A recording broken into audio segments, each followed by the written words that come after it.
Now recording. So anyways, our plan is to say hello first, right? Go for it, Deirdre. I'll let Simon take it off first. Last things happened. You guys killed a strange creature chasing two deep gnomes known as Jakeshi and Pokepaddlewalk. Seemingly some sort of explorer or scout for a deep gnome city that they called Sen Lumina.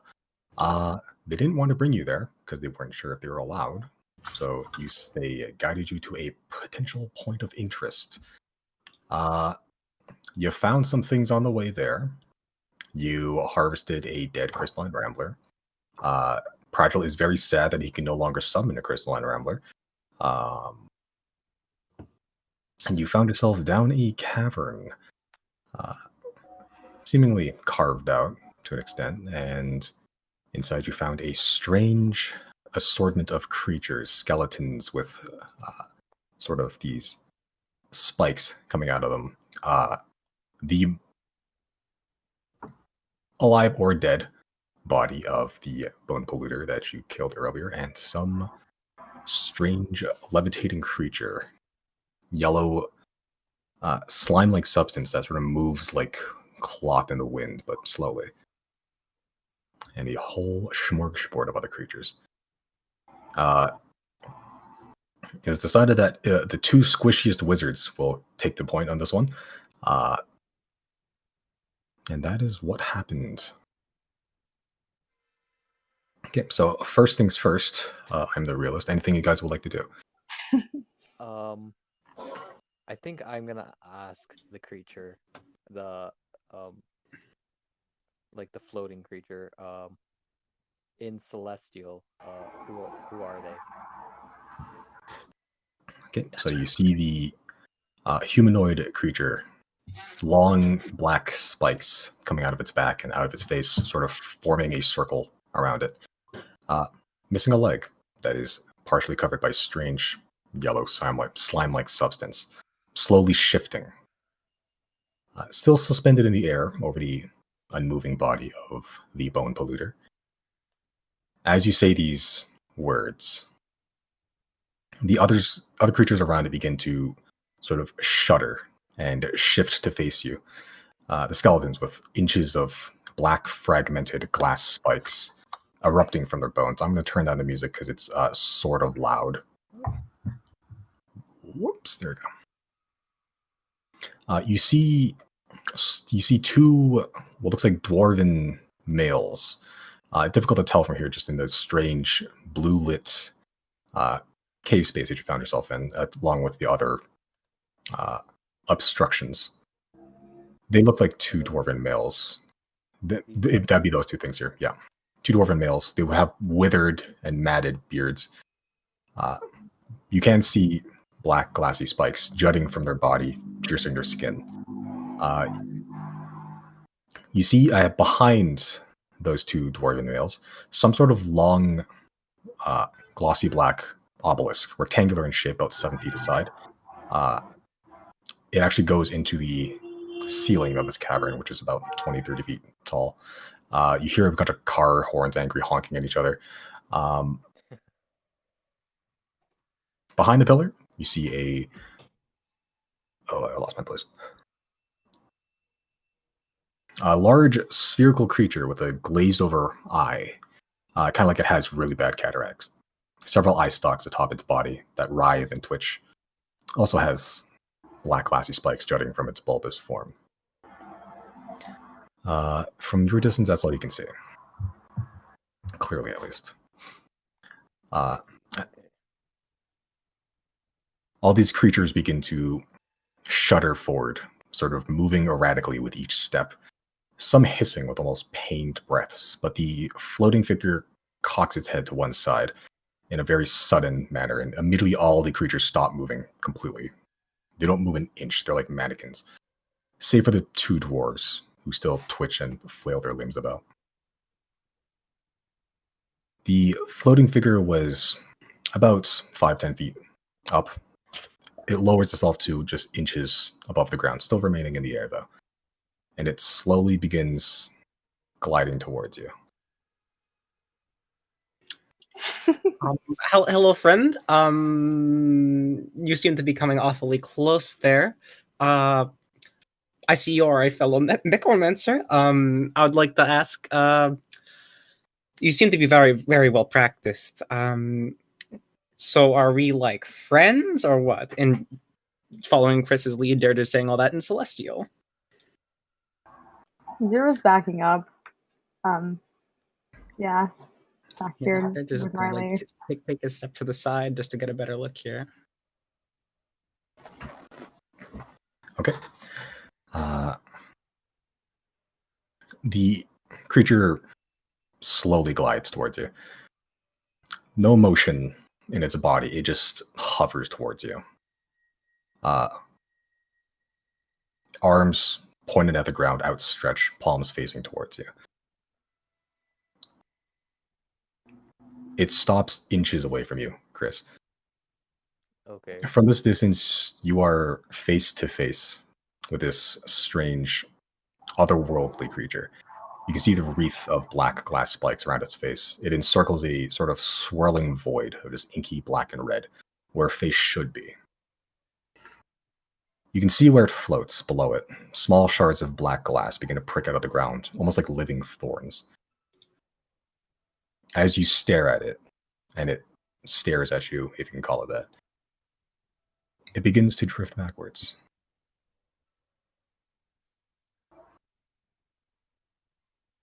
Riley's going to read its mind.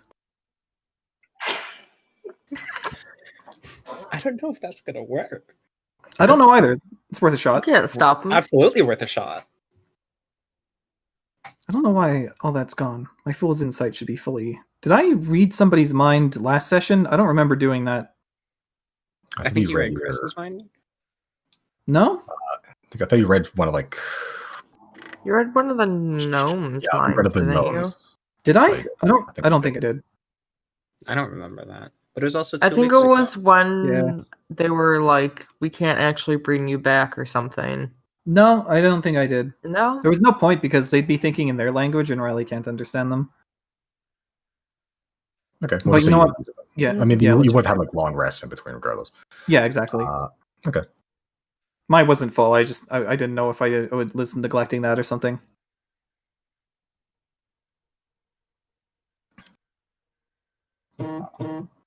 Oops.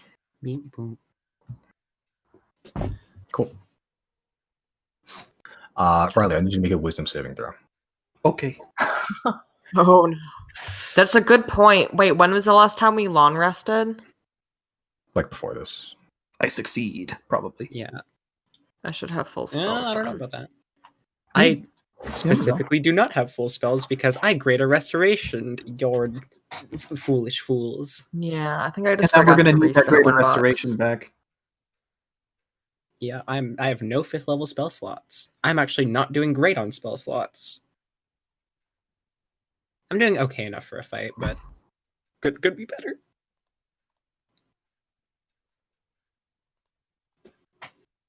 My roll was made. Okay. We still have the temporary hit points, right? Mm-hmm.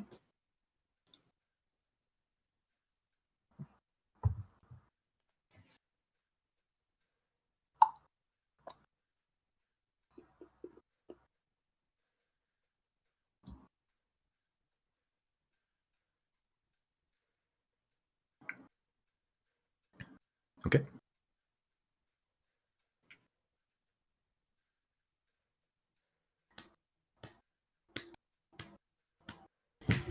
Talk amongst yourselves for a second. Well,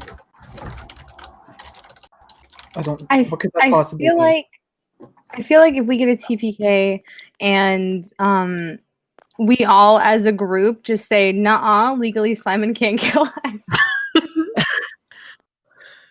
I know I, for one, have backup characters that I'm enthusiastic about.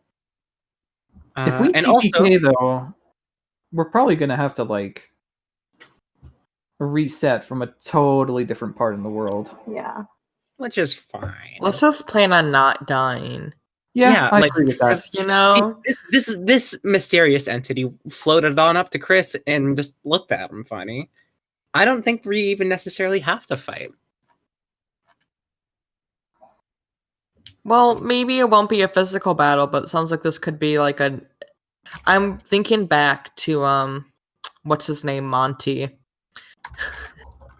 That's where my brain's at right Yo, now. Like, funny there's joke. not going to be a fight. We're just on the ground. Next second.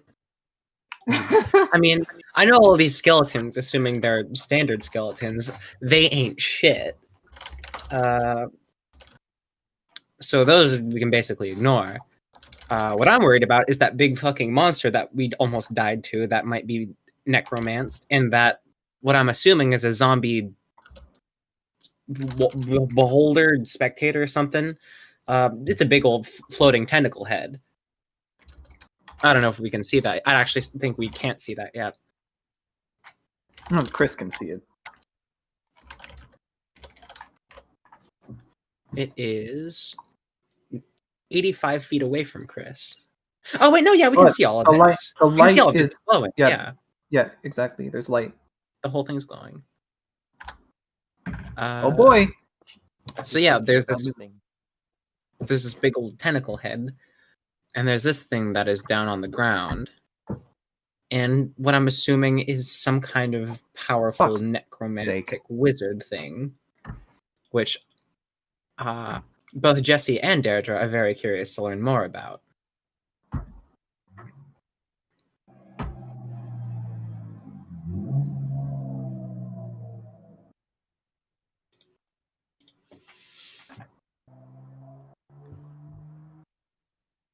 If this does turn into combat, I'm curious to see if it would just be like, if it would just like speed things up if we just fucking banished this necromancer guy, because he appears to be controlling pretty much everybody on the map or something. Hmm. Okay. Yeah, but like if it's anything similar to Deirdre's command, it just follows the last command or defends itself. And if we've already attacked them, then that's a pretty clear self-defense motive. Riley. Yeah. That so- happened. That happened, and That happened. the moment that you do that, it stops floating, or it stops Fuck moving. off. I should say, God still floating, damn it. and it looks directly at you. Uh-huh.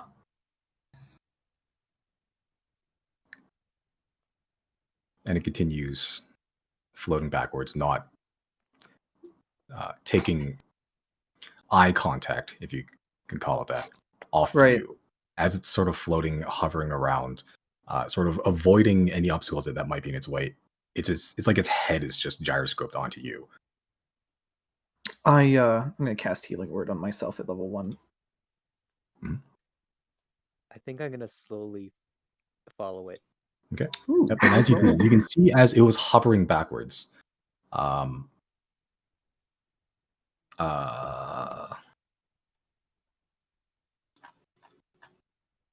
You see it hovering backwards towards this glossy black purple obelisk behind it. It almost makes a pathway, almost like a border of this shards of glass sticking out of the ground in the path that it took. These shards of glass almost leading you towards where it is, as these sort of just point inward and vibrate intensely. The creature sort of turns its body slightly and puts its, you can see its sort of glass covered hand on the obelisk as it sort of looks towards you all.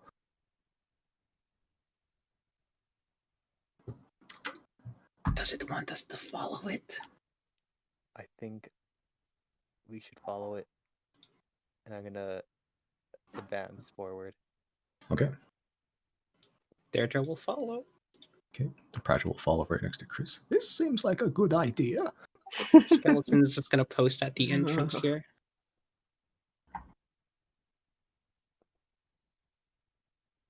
Zero's just gonna watch Jana to see what she does first. Yeah, Jana's like kind of like shuffling around in her spot. She's not sure if she's following. But she doesn't. She also has FOMO. So she's kind of like. Zero. She might just Zero. be watching from here. Let's just But observe she's- from now and see what happens. Yeah. Necromancer. Jana is keeping a very close watch, though. She's ready for it. She's not pulling out any weapons, but she's thinking about pulling them out if anything happens. She's got Yeah. one hand on Giorgio. She's concerned for Giorgio. As we pass by it, what's up with this thing? Don't seem to be moving. Does it seem like it has altered in any way since it has been killed, or does it just look dead on the ground? Are you gonna take a quick glance at it, or are you gonna like poke at it and like make sure it's like, fully- Just a quick glance. I don't want to be disrespectful or anything. make a perception check. I'm good at those.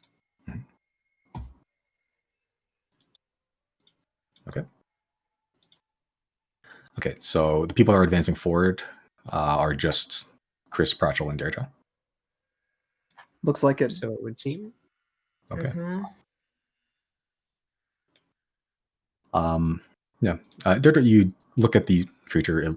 From what you remember, it looks like it has the same wounds that it sustained previously. Same, like sort of a giant hole drilled into its neck, where its neck would be. A lot of its sort of spines have been broken off. It doesn't seem to be any different. No undead vibes. Hard to tell with just a cursory glance. Fair enough. You do notice that there was another figure behind the sort of bulbous creature ahead of you. It's no longer there.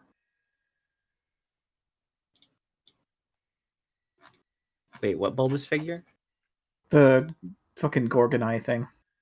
Ah, Oh yeah. You There vaguely was remember something there's there, yeah. there's some shape. It looked a little bit different than the other things around here, and it's no longer there.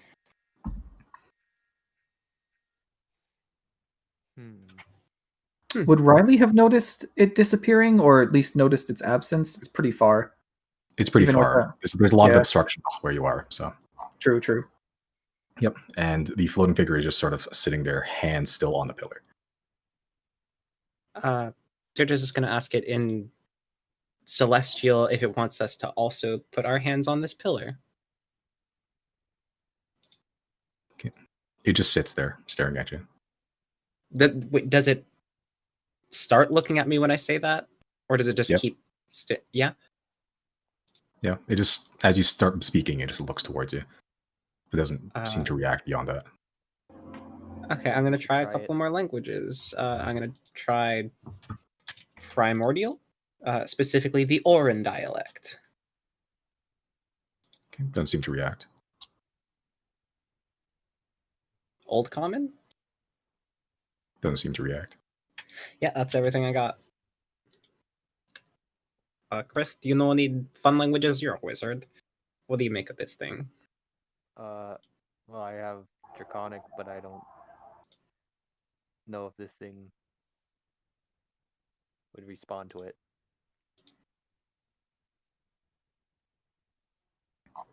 Okay, I guess But they're just I think gonna we should try and put our hands on the obelisk. they're just maybe gonna at the move her same hand time. towards the pillar and then look to this entity for a sign of encouragement or discouragement or just any kind of reaction as I reach towards the pillar. It just sits there.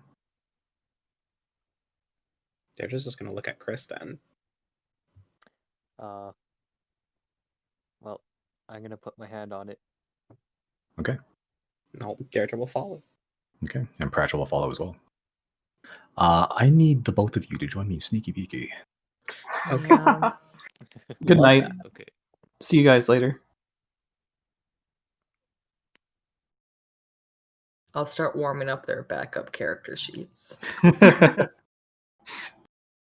I don't know what's happening, but I'm not jealous of them. I don't regret not No. going up there. Even No, if it's something I don't- cool, I don't Exactly. care. Exactly. I do not want to take risks. No, I'm good. I am good. Not even me as a player. I think Jana has enough wits about her to like, hey, that's probably not smart. No. Even Don't on go the, over there. even if it was something like, oh, you touch the obelisk and you gain 3 levels. I'm like, no, I don't need to do that. Yeah, I'll just do it the old-fashioned way. Thank you, though. Yeah, we can't even tell what kind of fucking creature that is. I'm good. I'm so good. I don't need that. I have reason to believe it's an Thanks. alien. When I read its mind, From the Simon- moon? Simon was like, yeah, you see images of plains of purple, fields of black glossy pillars in the center of them, falling from the sky as far as the horizon. I'm like, yeah, that sounds pretty like alien from a meteorite to me. Mhm. These things are not of this world, which is why they cannot understand us when we speak. Oh shit. I'm really hoping that this is not a bad thing. I don't want to get into this combat, but I don't know what the alternative could be. Running? Running would be good. Yeah. I'm ready to fucking go at a moment's notice.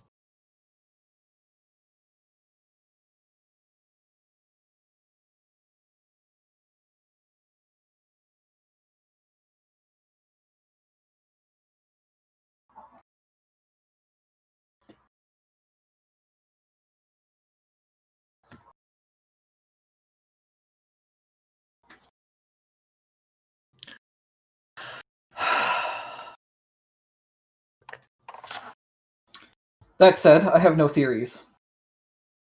I don't know what this Yeah. could be, aside from, it's an alien. That just because it's an alien doesn't mean that means anything. It just means it's not from here. What is it doing? Is it malicious? Is it I invasive? think the appropriate people to be talking with it are in there. Yeah. Yeah. It's if anyone to be talking to them, it's those freaks. So we'll just let them figure it out. Yeah. If they die, they die. Yeah, and I feel like Jesse and Brandon are both excited to play their backup characters. So I feel like it's okay. It's fine. So yeah, same. I'm ready to ever play my backup character, but it's not like I'm ready to just wipe off Jana to do it, you know? Yeah. It's so I don't know who it is, but unsatisfying. I can hear myself. Is it from my laptop? Where can I hear myself? Shouldn't be me. I have headphones. I'm using push to talk, but maybe it's me. Try talk. Is there a reverb? If I talk louder and for longer? Do you hear anything? I don't hear anything. I don't know. I hear nothing as well. Oh, I hear me though. What was that? Yeah. That was definitely some echo. What was that? You guys talk one more time. Maybe it is me, but I am using push to talk, so it's hard to tell. Both of you speak. Hello. Whoa, it's me. I don't hear anything that time. No, that's weird. I don't know what it is. So it's not me. Oh, wait for it. Bless you. Bless Thank you. I couldn't mute in time.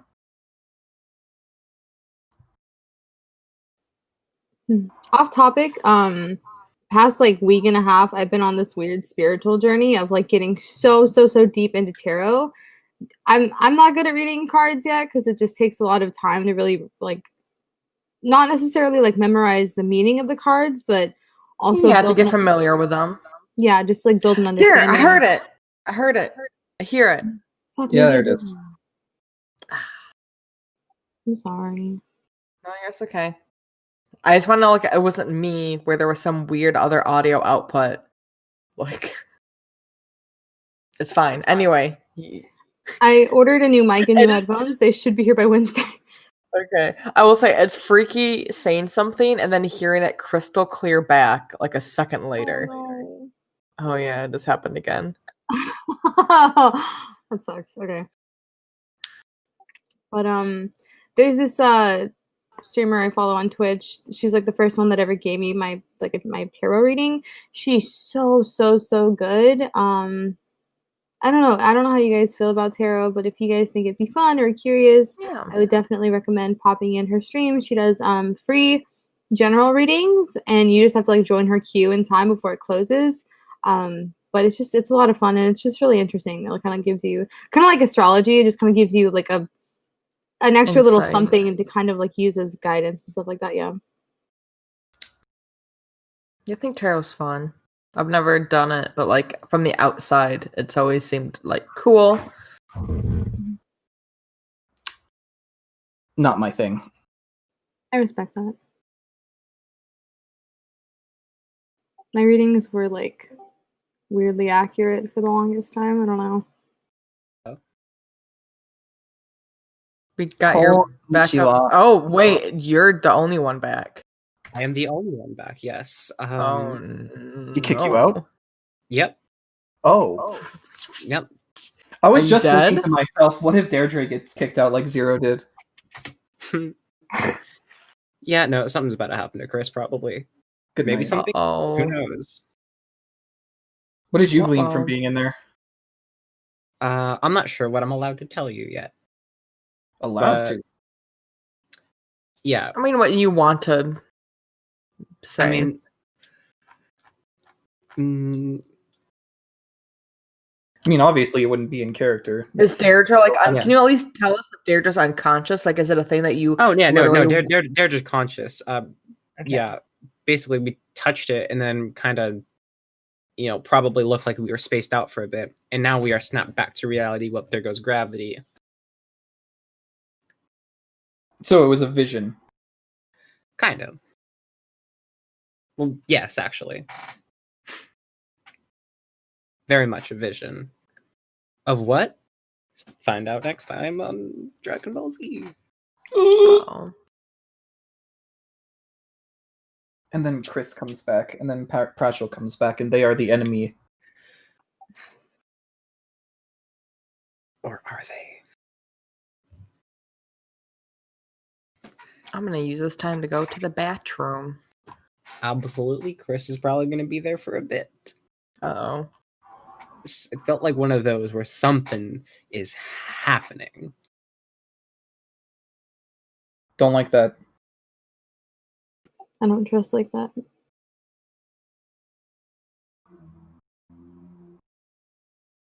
Yeah. Chris getting sneaky beaky stuff. I Never a don't know good about thing. that. Never a good thing. But anyways, I would absolutely recommend touching this obelisk to everyone. No, Would I suggest. don't think I will. You haven't heard what I've heard. But what if I don't want to hear?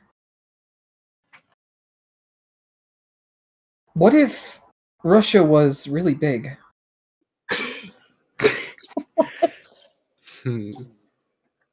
Well, let me tell you, it sucks to suck because you're going to Brazil. No! I don't want to go to Brazil! God, I made a very funny meme the other day. Let me post it in the fan club. Ooh, that's kind of... A nice little Pangea meme for you. But I would also suggest you zoom in on the Pangea. Because there's a funny little Laird joke there. I'm gonna have to open this somewhere. Wait a second. Is it all Brazil? Oops. Oh, you are here. I see. Yeah.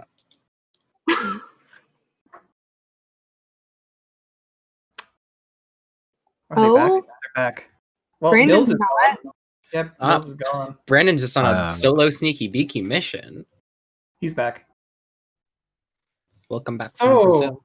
yeah, I was literally about to just say that. Josie is currently not here. And from the lack of things that Mills is saying, I believe that we are royally fucked. Okay. Deirdre, yep. That happens, and you're there. Chris, Pratchell sort of looks at you directly in the eyes and just gives a very confused look. You also notice that he seems to be in a very similar situation. Pratchell? Mhm.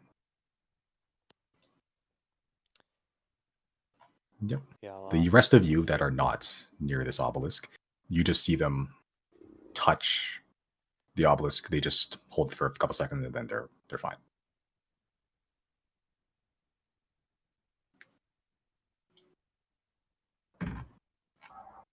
I'll just look back at them and just give them a thumbs up.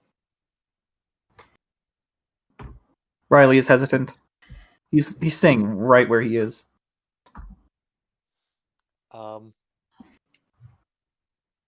I think maybe we should join back with the group.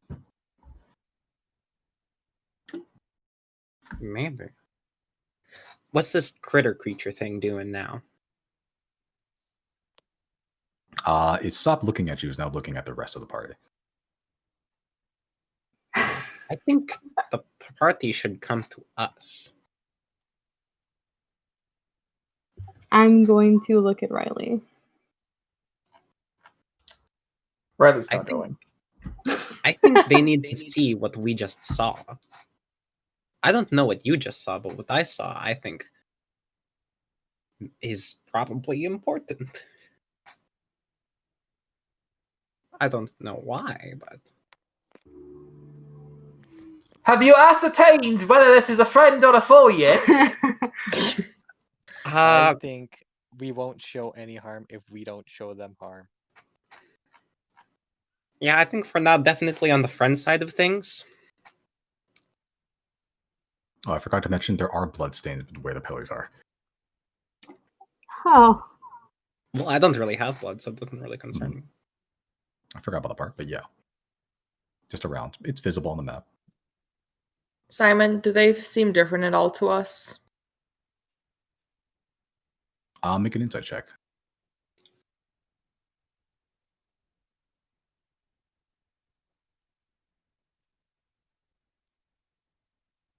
Hard to tell. Especially from this distance with some of the instructions and the strange lighting.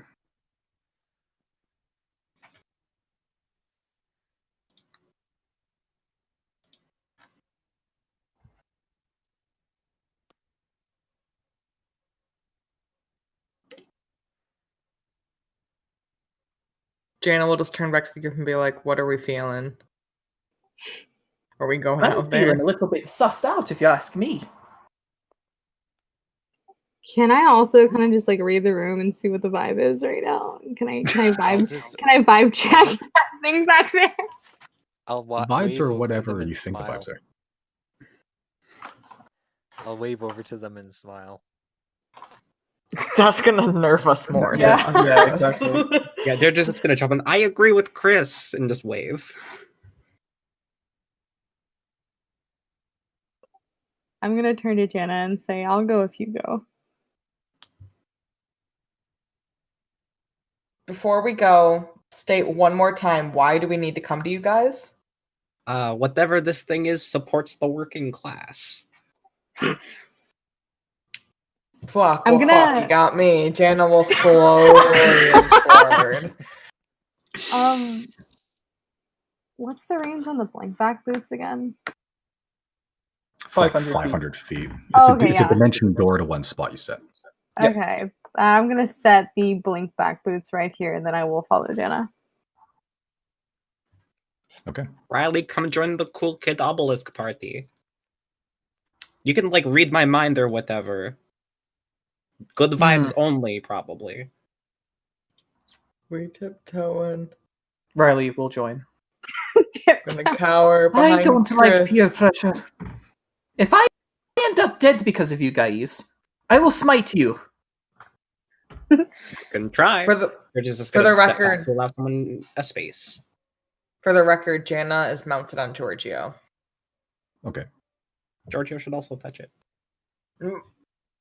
Baby's not touching anything. Okay. So the rest of you touching the obelisk. Big black I obelisk. guess. Reluctantly. Yeah, I will reach forward slowly while I stare at that thing. Okay. Sure. So the rest of you guys touch the obelisk then.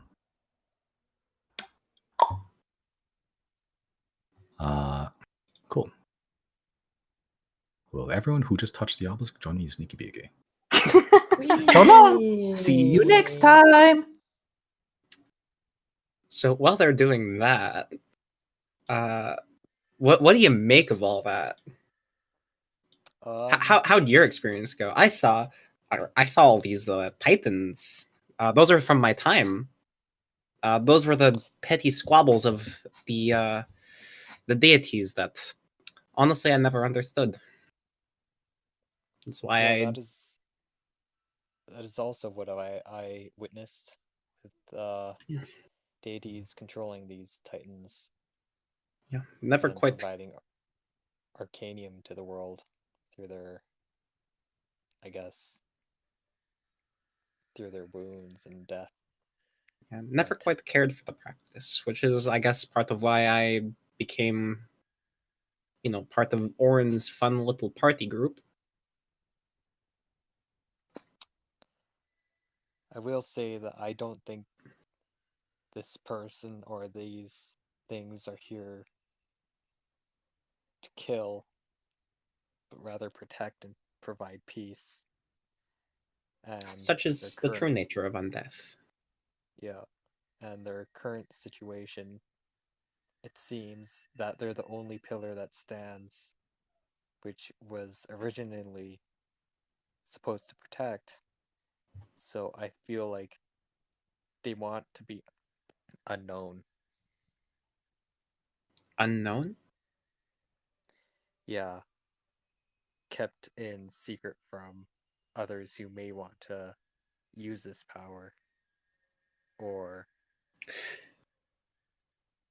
Yeah, I guess that get sounds rid of about them good to so me. that, yeah, or possibly destroy this level of protection from the deities or gods.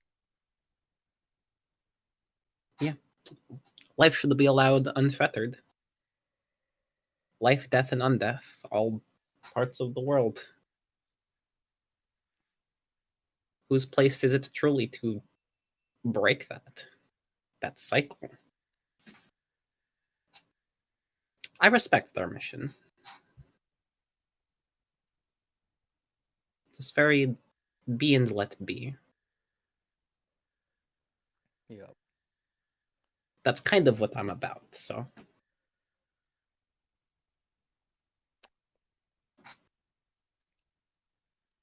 In a way, it was unfortunate that we had to kill what was possibly a great defense, but for us, it was Yes. just self-defense and trying Yes, to it survive. did kind of attack us. Yeah. I do hope they can bring it back if it was there. Was it theirs? Why do you reckon it was theirs? Um, Oh, like the crystals, I guess? I guess because I saw this creature take this thing. So in a way, I feel like I mean, was it taking it back or was it just taking it? Because I don't know that any of I think these were originally its, because those are dwarves over there. I think that this bone polluter, in a way, kind of uses it so that the creature can take control of it, control of anything that gets infected or um, imposed with these crystals in their bones and that. In what way? In a way, like this bone polluter kind of, I don't know, infects people that it encounters with, and then the floating creature person uh, has control over the creatures that are infected Hmm. or But it already has skeletons. skeletons. There are so many skeletons all around already. Why doesn't it just take those? I don't know that you need the living ones quite yet. Like, they're going to die eventually. Why not just wait for that? If it has truly been there since my time, surely it can wait. You only live for what, like 100 years or so? Or you are an elf type, you live for like a couple hundred, but there's still an eventuality in that. Yeah. That tentacle creature over there, I think, is also infected. Probably, yeah, that would make sense.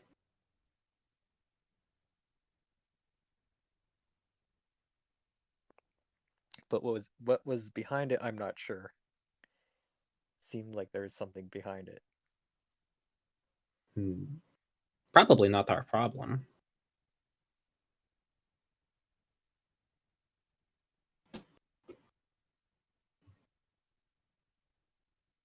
Huh. Uh-oh. That's not good.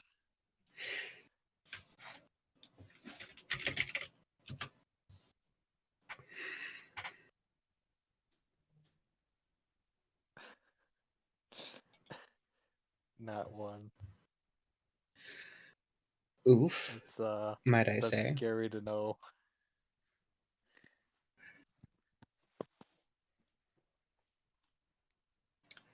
Do you think we got debated?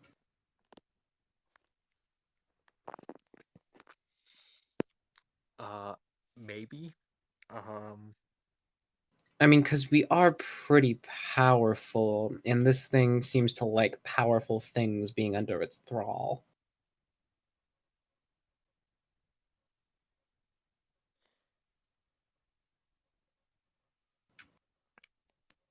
from my experience with it, it didn't seem like it wanted to hurt only for its own survival, though. It just wanted to Yes, survive, and that but was its main purpose. in my time as a necromancer, you develop a kind of unique relationship with death. It doesn't mean as much. Like, look at me, I'm dead and I'm doing just fine. So, it might have a kind of similar but more misguided approach. I, for one, death means nothing to me, but life is, I guess, your right to have. And to Yes, take that and away from someone is not. Who has the right to unprovoked take that from someone? yeah, I totally understand. But also, death isn't the end. It's just a change, just a different state of being. One that many people are not ready for yet. But I mean, at the Yes, same time, who is ready? So this thing might have a similar opinion that it is going to happen eventually, and it is just a different state of being. It is not better or worse or that different, even, really.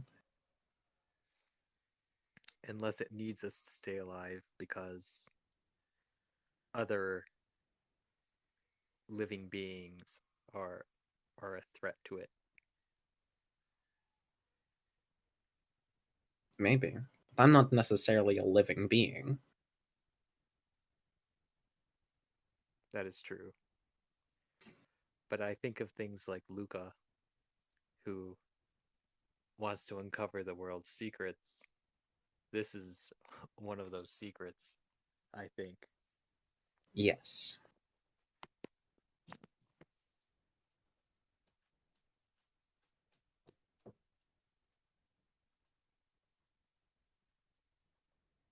Something like Luca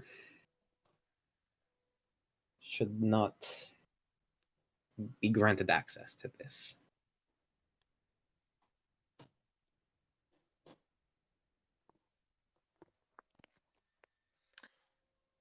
He is, in a way, a necromancer.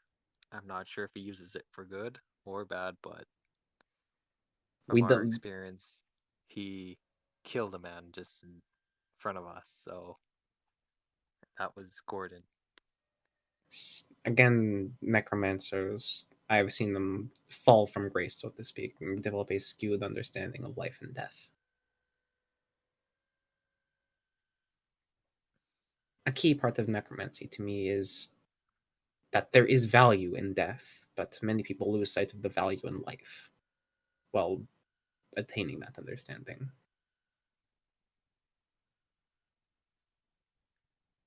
Yeah, it seems that Luca may have lost that value of life.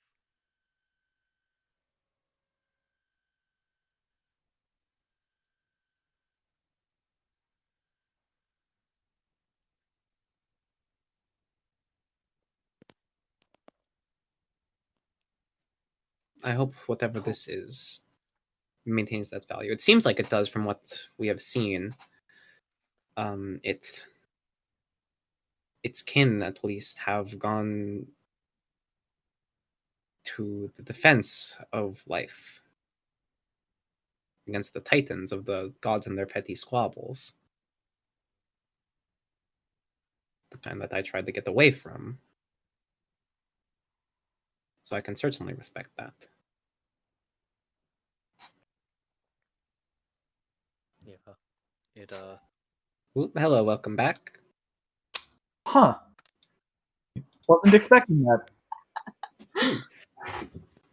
Well, I'm imagining something different happened to you than what happened to us. Maybe? Who knows? We Anyways, can't while talk you were about gone, what happened with ours. Oh, It's true. We're sworn Like, to ever? silence. I mean, Yeah, ever? it was a pinky promise. Ah, dang. Can't break that. Anyways, Chris and Deirdre had a fun philosophical conversation about the nature of necromancy and talked about our thing. Oh, like while we were gone, not during yours. yeah, while you guys were gone, we were talking about that.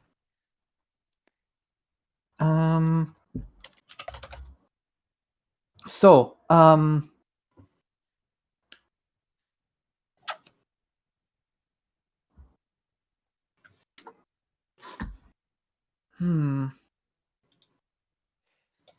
It's hard for you to talk about something you can't talk about. well, I mean, we're not. So how was your experience? Well, it leaves me wishing I could do more. But unfortunately, it appears that doing nothing and Yeah, I think that's the answer. Don't do yeah, shit. don't do Let's anything. go home. Yes. Let's go I would- home. Simon, can I sleight of hand cast message on Riley and tell him we should leave? Indeed. Well, I don't know what y'all saw, but I know I, for one, saw, and from my brief discussion with Chris while you were doing your thing, I gather we both saw the same thing, was the titans of my time, the titans of the gods and their petty squabbles.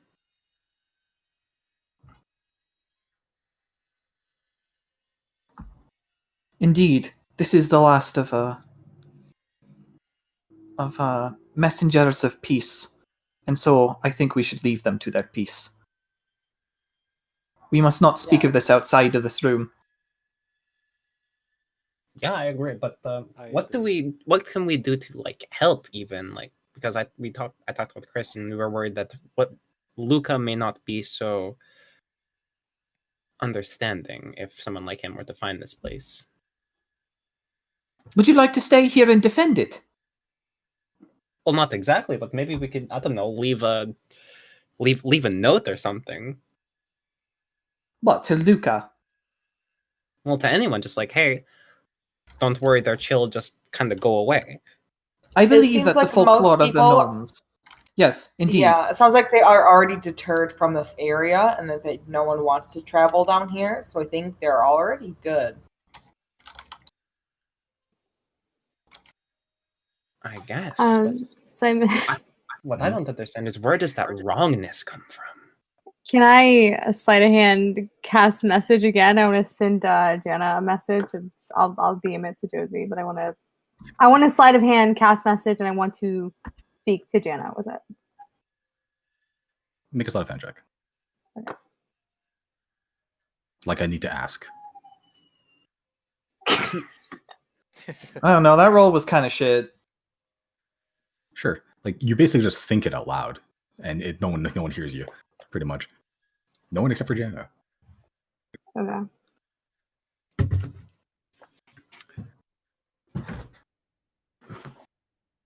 What I don't understand is where was that wrongness, that sense that this shouldn't exist? Where did this come from? Those red tendrils.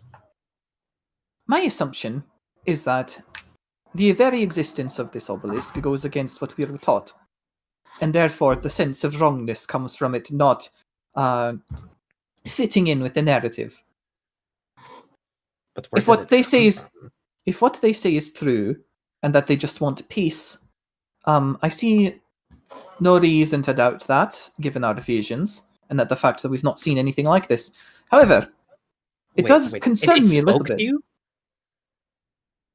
It didn't. I think I got the basic gist of what it was trying to say. I don't really know if it spoke. Zero I got Zero no shakes their head words. no to Jano. Well, guys, are we ready to head out? I believe further deliberating on this is not very productive, given. Yes. Well, we can discuss it at length, but it is not Yeah, I important to think do so we- here.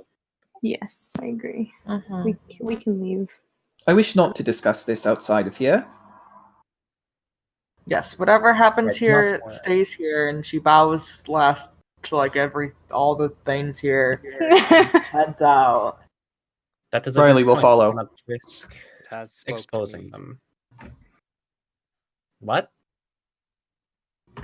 If we're gonna leave it here, then it has spoke to me, Oh, I guess. It just wants to survive. It came here to give peace, but now its mission is to survive. So I feel that if we have to protect it from, I guess, make sure no one knows that it's here. I think by us leaving and never coming back, we do that.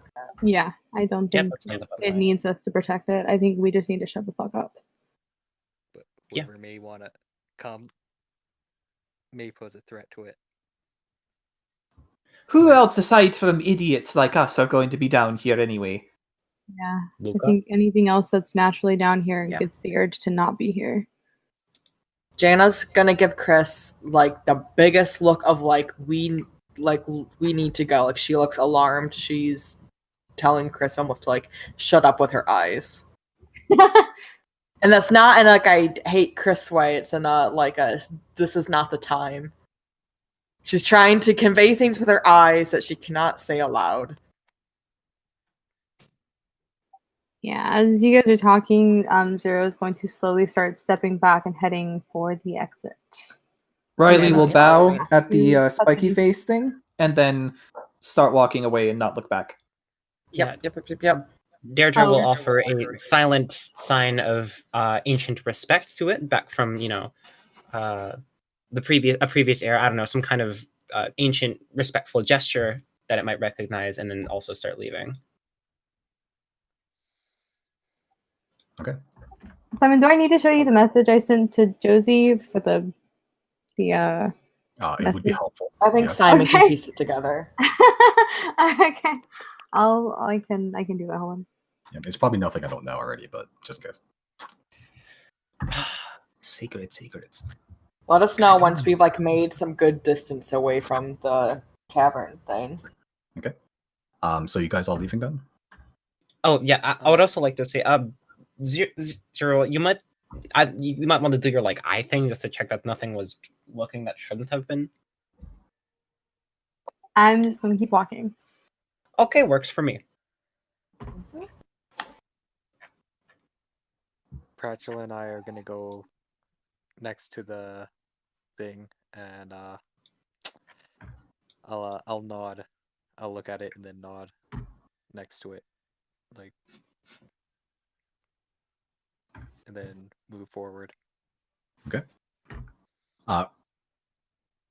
Pratchell, he's normally insane. Pratchell. But don't normally he's he seems pretty deep in thought. So he's following you. His little Okay, invisible so he's mage following. Okay, and I assume you guys all exit this cave. Mm-hmm. Okay. Yeah. Before I fully exit, I guess as I get closer to the door, I do want to use one of the charges from Truthseer. Not one, I guess two of them for the Eye of Truth, real quick. Just to kind of take one last glance back and see if there is anything weird going on here. Okay.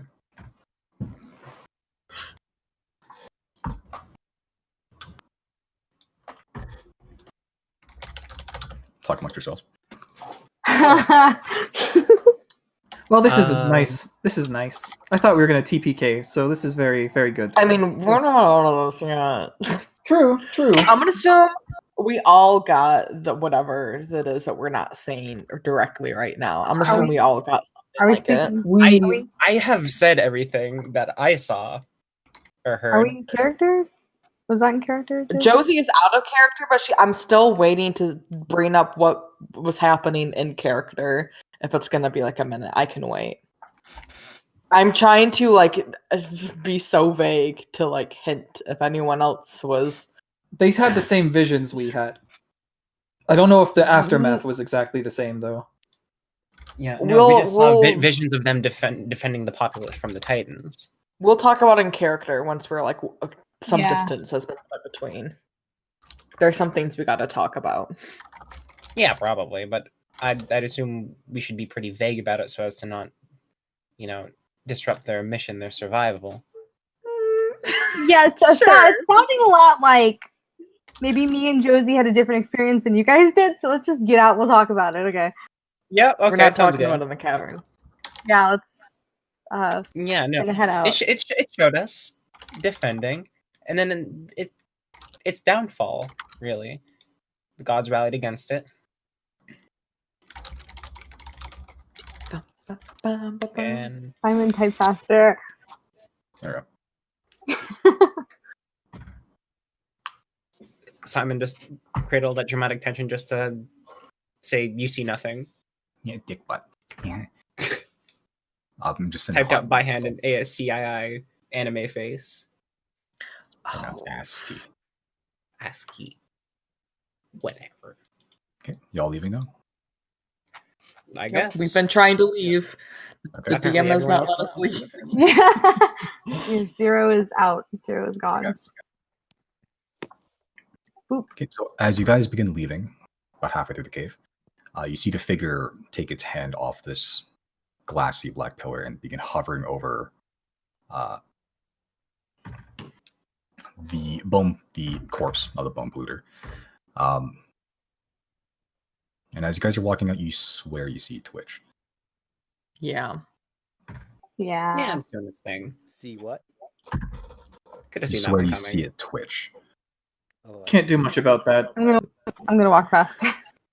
Remembering Jana she can makes- do that, they're just also going to just float 5 feet off the ground as we're just going through the cave. Jana will see it. Jana will see it twitch and then throw a PogChamp face and then just go. Go. Jana There's Fog. Jana Pog. Fucking dip. Okay. And someone left a rope here last time, right? I think Janet did. Yes. Like a smart So we cook. can escape. Jana being smart and not stupid. Janet using adventuring tools as an Learning. adventurer would. Mm-hmm. Throwback to when I rolled down this fucking pathway with my skeleton and the skeleton exploded. Vulnerability to bludgeoning damage, man. Well, that'll do that. That will do. Also, Jana, just as a reminder to Simon, Jana rolled a natty 20 on navigating this side of the caves. Okay. Just a friendly reminder. Mhm. Okay. Yeah. Fair enough. Fair enough. All right. So I'll say it takes you a couple minutes for all of you to climb out of the cavern. And you guys find yourselves on that mouth entrance, sort of where it's all strangely purple there as well. The same sort of weird hovering pollen dust effect, about a few inches off the ground.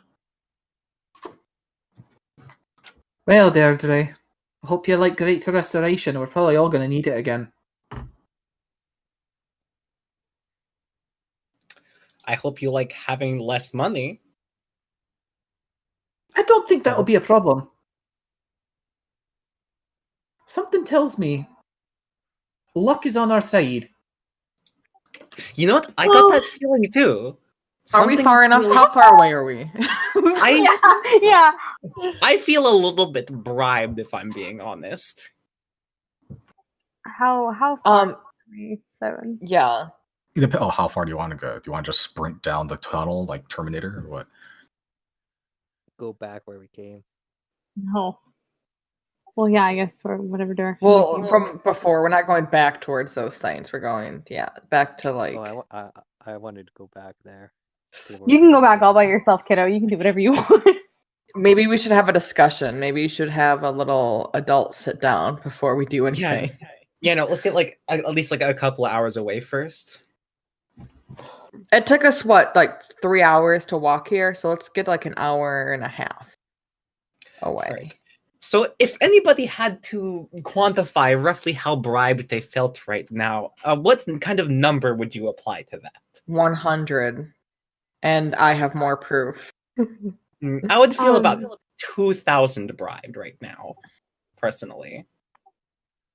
As we're walking away, I'm gonna whisper to Jana to see if she can like just keep an eye out and make sure nothing's following us, if possible. With Yeah, I think she was watching the ceilings before for, I guess not those things, but for the weird creepy moving people. stalactite.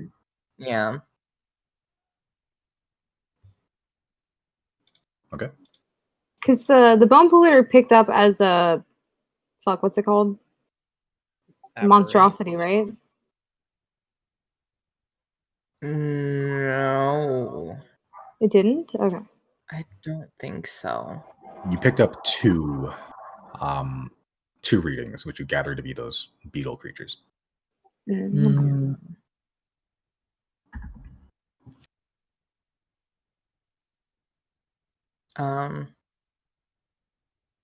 Are we far enough away yet? Yeah, just let us know when we're an hour and a half out. We'll say that you guys continue walking in strange silence, like one of you shoplifted and didn't tell the other guys. We'll see you guys get about 2 hours away from that cave entrance where it starts actually turning into regular stone for once. You guys pass are about to pass the strange, like metallic statue, I guess is the closest thing, with this skeleton inside of it. In a hushed tone, Jana's gonna whisper, Zero and I heard some voices when we were in there. Did you guys hear anything similar? Absolutely no words. Tell me everything, please. I've heard voices, but not voices which I presume came from the creature. You heard stuff from the creature. Okay. I found 2,000 gold in my bag that wasn't there before. Riley, did you hear anything at all? I just want to know who. Okay. I couldn't really understand it, but it felt like the message was communicated. So nobody else got the mysterious giant pile of gold. We did. No, maybe you were meant to split it with us. Maybe you were supposed to split it with the group. No, because I'm very confused about that. I don't know how that got in there. Okay, so after we had all touched the obelisk, before we get into that, we heard voices saying, trust nothing these creatures say. Okay, yeah. And I recognized my voice. I'm assuming Zero recognized their voice. Yeah. Trust nothing? What are you guys talking about? I made a promise to it, this creature. That sounds like your problem. Well, I got 2,000, so. We also got. We all gold. did. I didn't sign anything. I got 3,000. We just kind of nodded our heads. It's not that. I made a promise that we would protect this obelisk and not. You can't promise for us. Yeah, Chris, you're not promising on my behalf. My God told me not to trust this thing, so I don't know that I do. And then I took out my I've crystal, heard nothing from the my mine. truth seer, when we were next to it, and everything in that room reacted poorly to it. Oh, Should we? Because again, trust like, the as gods, though. I mean, I'm running off of her juice right now, so I'm gonna, yeah. gonna This what? this thing's never done anything for me. What am I gonna protect him for? I don't know this guy. And then he's fucking trying to resurrect a creature that's been terrorizing everyone down here for years. Yeah, that didn't really sit right Yeah, with it's me. pretty sus. But at the same time, like that desire that like to survive. By literal I definition, this thing understand. has rancid vibes. By actual Webster's dictionary. What's a Webster? It's a big spider that creates all the words. You know, I was wondering where words came from. Mm-hmm. But anyways. So what's the deal with airplane food, you know? So I don't want to keep those things around, but I don't think we would stack at all in a fight. So I don't really know what the move is. I say we leave them be. Maybe we can wait until the bone polluter comes back out. We can fight it and kill it again, and then that thing will sense that it's dead. It'll come back out alone, and maybe we can kill it then. What I if? don't feel good about Why? that. Avoid killing. How do we feel about bombs? Normally, this is what Chris would say, but what if we just like exploded it all down there? Here's the thing. This is an isolated incident. There's only one tower left. The bone polluter acts exclusively down here. It's not like they're going to be up on the surface causing mayhem. I say we leave them be. For now, They probably have the bone Yeah, we polluter don't around. know. No, For they do simple- it not sounds wanna like be- if they're lying, if we know that they're lying, who's to say that they're just going to be down here just chilling? Brandon, what were you They- saying? Well, they communicated with me not through their language, but I could not understand their language, only the meaning of it. And they are the. It seems that they are the last of what was supposed to be for peace, and now they just are there to survive, and their only purpose is there to survive. So I feel like as long as we don't let people or things find them, then they should be all right. Everything should Do you be get what alright. we're saying, Brandon or Chris? I don't know if you're in character or not. Yeah, I'm in character. We received information that those things are lying to us. So of course they want to convince us that they are not harmful and that we should Who's- also leave them be. But I will say they did You're bribe us gods. very heavily. And they bribed us. Sorry, but who is I would ask we? Oren, Yeah, where but- did you get this? So when we were staying in the cave, I think this was for our own personal safety. We're like, yeah, we'll totally do that. Wink, wink. And now we're discussing of whether or not we should actually keep that promise. well, after I did the promise, like I told them that we'll protect, we'll make sure that no one here knows, and I think we want the same thing, and that is peace. And after I said that, I felt richer. So, Oh, that is kind of like how bribes work. that's I was another making it thing. very clear. Before we left, I used the Eye of Truth, and I saw the souls of the two dwarven figures that were standing there. They had been tortured. They had been tortured, and their souls were still suffering. Not Yeah. a fan of torture. Actually, I Hey, would that's actually like to important, go back. though. I feel like we should go back and do something about that. Definitely, that does not sit right with me. I think we are going back now. Yes. We gotta have a plan if we're going back, though. Yeah, and especially like as much time has gone by now, the fucking bone polluter could be up again. Well, we killed it once. Well, if they've been dishonest with us, why don't we just come back with an expedition team? Get a bunch That's of what I'm saying. mercenaries. Let's just why don't we just take the money it gave us and go buy bombs and blow the place up? I support creating a nice plan because the way that pillar is embedded in the ground, he's not going anywhere. I do think the bone polluter will be back out again, running through these tunnels or whatever, but I do think we have time to kind of put a plan together if we want to come back and really wipe it out. Also to investigate further, because again, I'm not saying that everything that I know is the truth. Maybe I'm being lied to by my god. There's more answers that we could probably seek.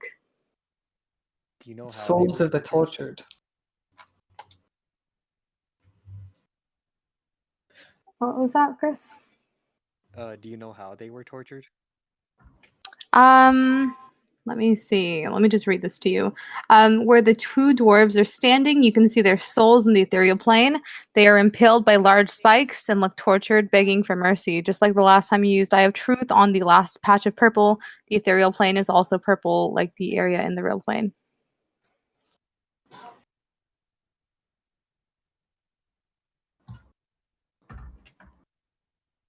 Simon, the spikes that they were impaled by, was it like the bone polluter shit that's like growing out of everybody?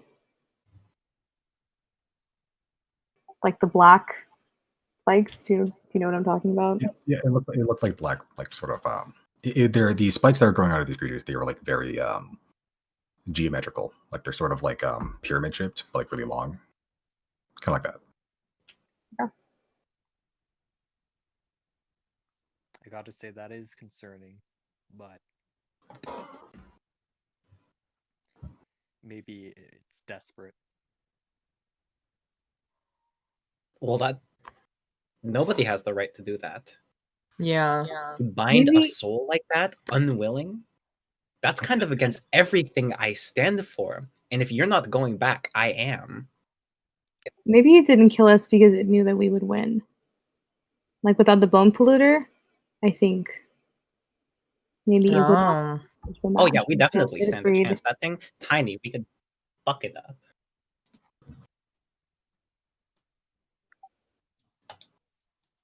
We going back then? Let's Can we go. get some bombs first? Yeah. Just for like. Yeah, I got a lot of money. Let's go buy some shit. Rinolinoin. Okay, yeah, ding dong. That's my bell noise. Wait, what time is it right now? Hard to tell. If you check your In watch, the game, we've been under caves for like a couple days now, I think. yeah. You have pocket watches that you got from that lady who you helped win, and you destroyed EA in the process. It's 9:00 a.m. Oh, On a Saturday? normal people time. Pratchell, I'm curious. What's your takeaway from this? I am formulating An opinion? a highly educated opinion that I doubt you would understand. Maybe, Oh, but perhaps you could give me the basic rundown of your first impression. I assume that you all saw what I saw. It appears to be the case. I theorize that I may have found my falling stars. Yet I am left with more questions than answers. And I blame you for this, so you are going to have to help me further. So, Like father, spitballing, like son. what would you like to do? Protect the falling star or destroy it? Oh, I don't care as long as I learn more about it. Well, Like what father, I'm like thinking son. is that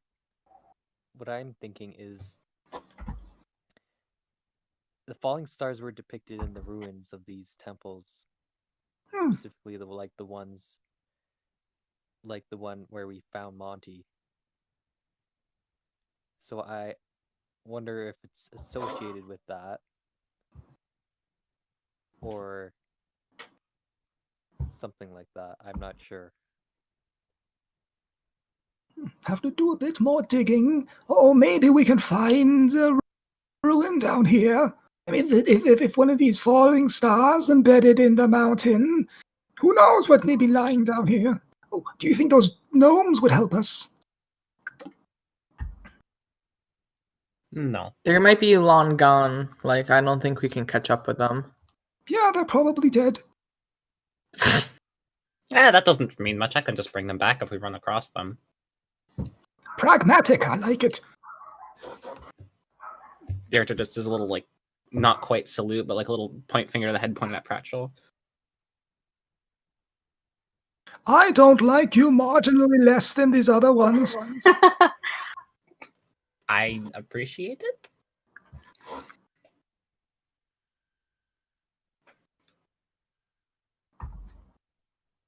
Cool. So you guys ring the Emporium bell, correct? Mm-hmm. Yes. We Okay. played Death Grips Ring a Bell. I assume we ran it like 5 minutes ago, and now we've just awkwardly been standing in front of the doorway.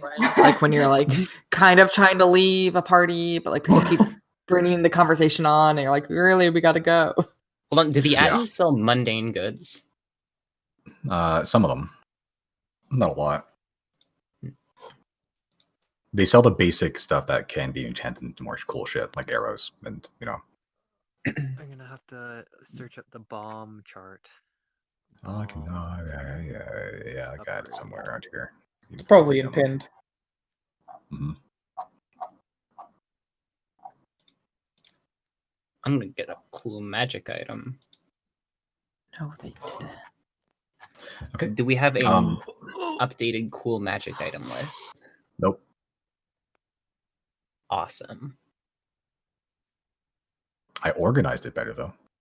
Ooh. I forgot to actually to do anything. Yeah, all of these are sword stuff. We should write a jingle for the Atney Brothers, like Fantasy Costco. Yes. Go for it. I'm not the musician here. Yeah, just do it now. Just Grab it. just compose the whole thing. Great. Oh, what?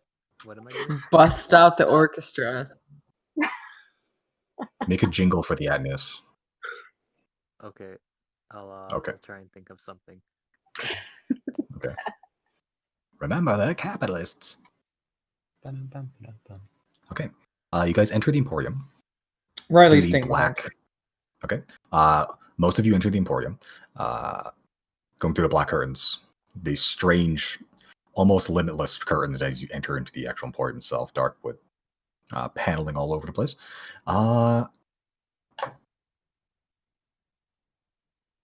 Yeah, you would find the Atneys there, actually.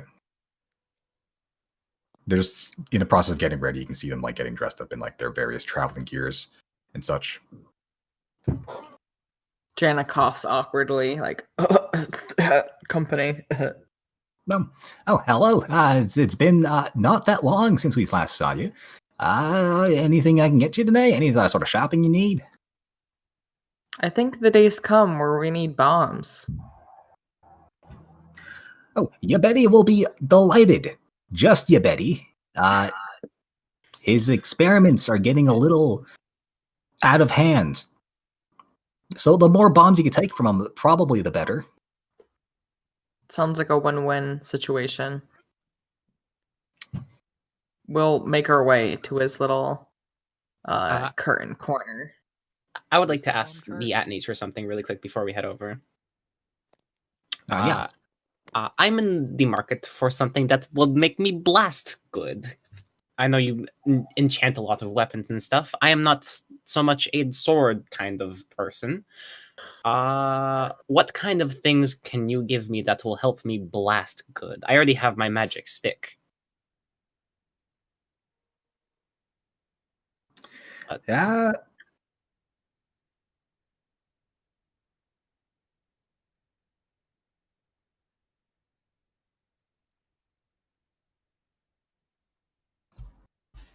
Hold on. I thought I had something here. Like perhaps some kind of spell empowerment would be cool.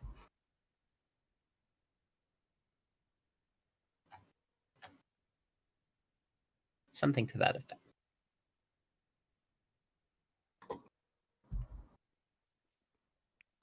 If you want to blast something, we have a literal circlet of blasting. I can give you a Ring of the Ram. I don't remember any of these.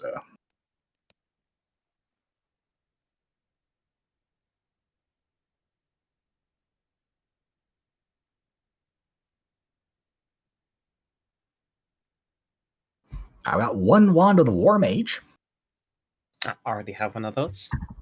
Now, in terms of boosting your already usable spells that you can cast naturally, we don't have a whole lot of that. Bit hard to come by occasionally, but we can certainly search for something for you. Yeah, sure. Just keep an eye out. Okay. But in the meantime, more things like you said, the Ring of the Ram. That sounded interesting. Tell me more about that. Well, you sort of point it at something, and then a big spectral ram will just come and bludgeon whatever you're pointing at. It does a good amount of hurt on people. If give me a rough estimate.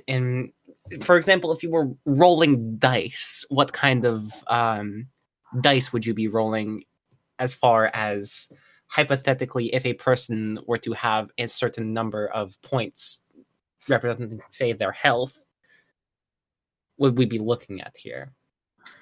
He's got 1 to 3 charges. Each charge you spend will do probably about 2d10 force damage. Okay, you can spend all three at once? Mm-hmm.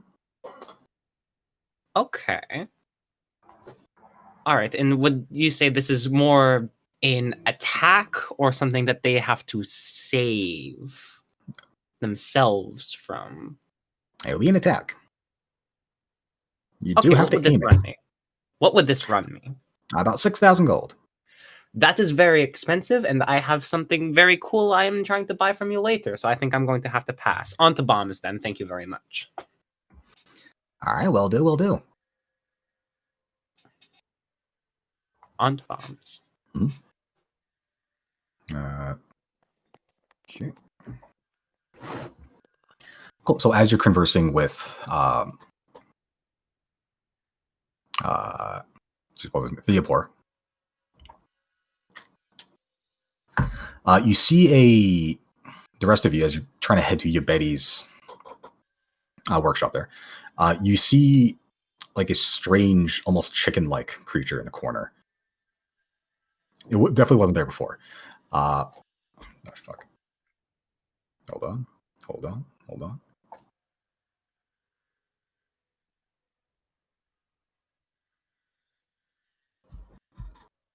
Yeah, it looks vaguely dragon-like, but it's definitely has like the body shape of a chicken. Like it has like wings that sort of fold up.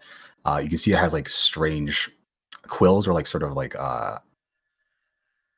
really spiky feathers on its head and under its, I guess where the gullet would be. And it's sort of just sitting there, just hissing at everything. Just sitting in the corner. I want that. I'm gonna ask Rupor, what is that? I mean, Theopor. Oh, that's a cockatrice. Just a bit of the test run thing we're trying to test out.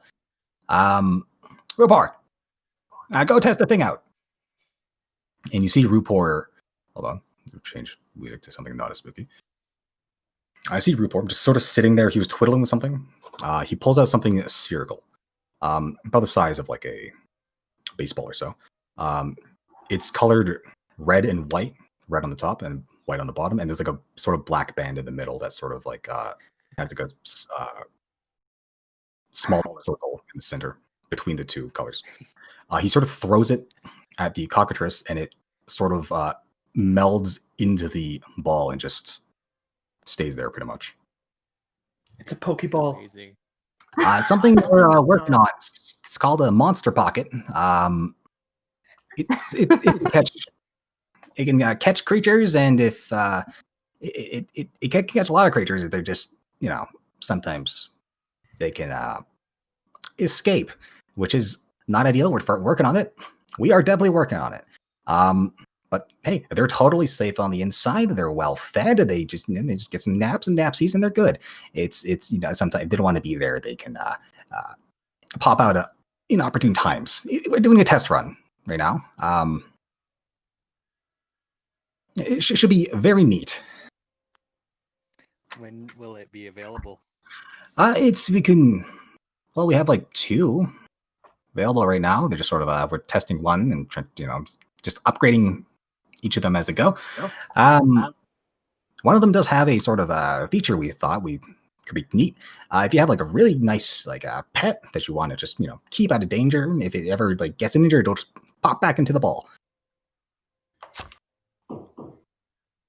Pratchell, you should get this for Chris. Like, you put Chris in the ball. She goes, "Oh, good idea. How much is it?" "It's much better than the leash I used to keep him on."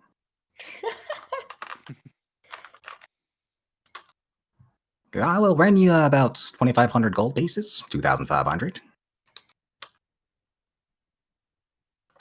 Too rich for my blood. Wizards be poor.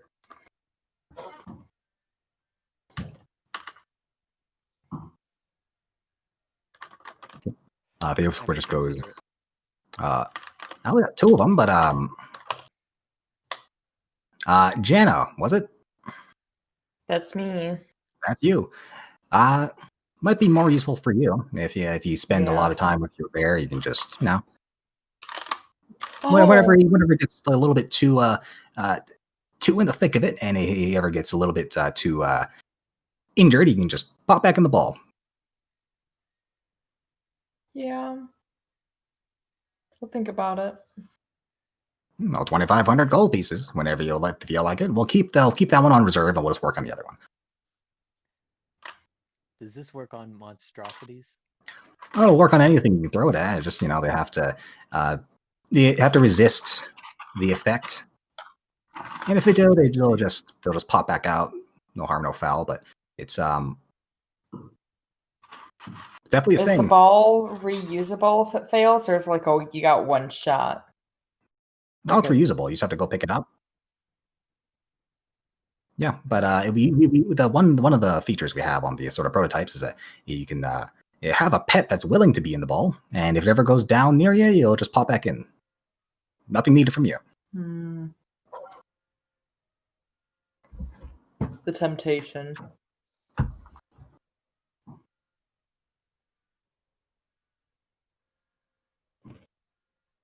I'll definitely consider that.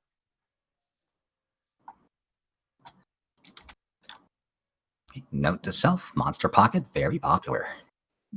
What happens once they go in? Like, do they got a little room? Oh, they got a little room. It's well fed and well watered, magically, of course. They're a little just small inside the ball. It's like a little pocket plane, kind of.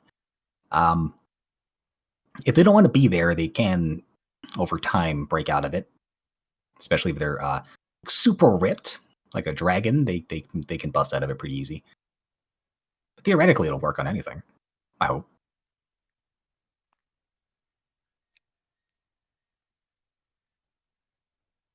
I'll think on it as we peruse the bombs. How about that? Right, I would just keep clear of the gunpowder in the workshop, especially if any of you are smokers.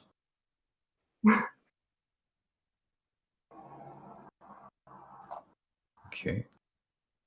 And you have gotta have a giant collection of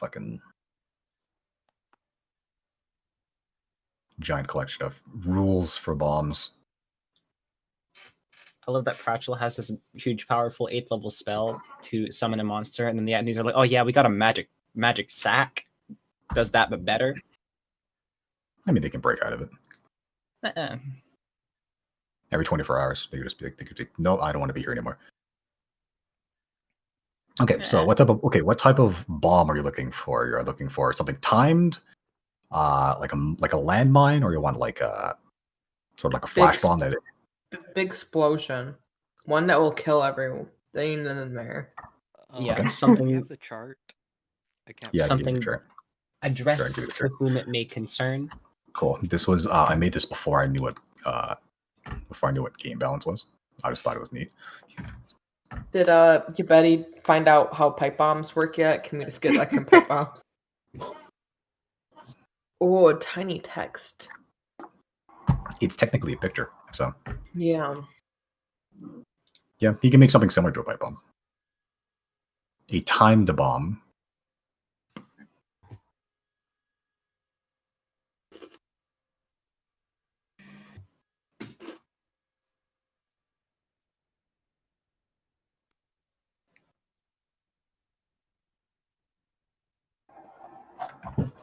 Oh yeah, there's the crawler.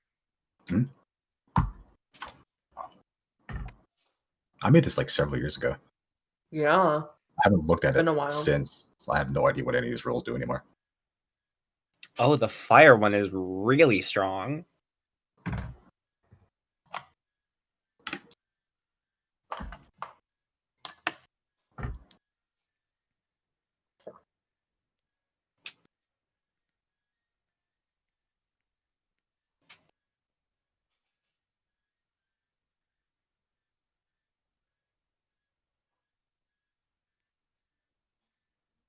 The lightning one is really strong. I didn't know what game balance was. Still don't. As long as it works in our favor, I won't complain. Just costs not an insignificant amount. The acid one is very strong also.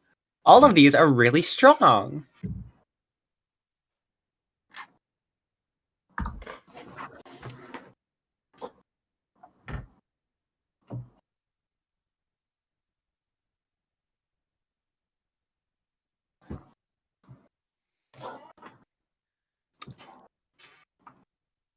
And you can add the size and force and potency. Yeah, so the fire one's a minimum of 10d10 damage, assuming they make their save. And you have the maximum fire damage, maximum. We can technically make a really big bomb if we wanted to. I feel like we should definitely invest in making a maximum potency firebomb. Can I buy- damage for that as well? Simon, I would like to buy an oil of slipperiness. I know not as impressive as everyone else's bomb, but if I can get an oil of slipperiness, that'd be cool. Yeah. Okay. All right. Are we each making our own bomb? Like this is like our own little buffet at the bomb table? Or are we pooling? You have to build a bomb factory? Yeah. I'm assuming it's like build a bear, but build a bomb. I want to make the biggest, baddest bomb. Yeah, I'm thinking we pool some of the new gold we just got. Like even if we all put in like 1,000, that's like 5,000 for a bomb, and we could make it like insanely powerful. Yeah, I would like to have a maximum damage firebomb because that is just ridiculous. And then even if it doesn't kill them all the way, that'll still be like a great head start. Yeah, like all those skeletons are going to be gone. Like we can do maximum size, force, potency, and the fire. It's just the type of frame we want. We want time, contact, proximity, or crawler. Okay, so 1,200 gold for force is 10d10, right? Yeah. Okay.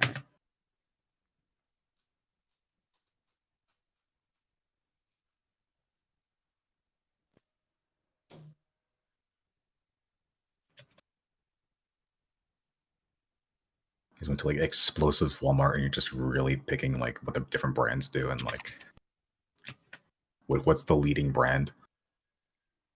Okay, I think we should make a simple DC 14 potency, maximum force, maximum size, contact firebomb, which would run us 2,600.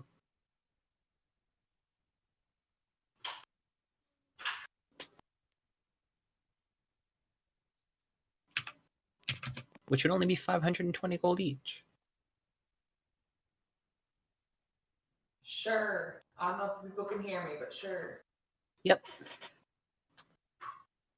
Can people really hear me from all the way over here? Yes, you sound like you're far away. Yeah. Okay. That's still. I'll be right back. So, thoughts? Sounds good.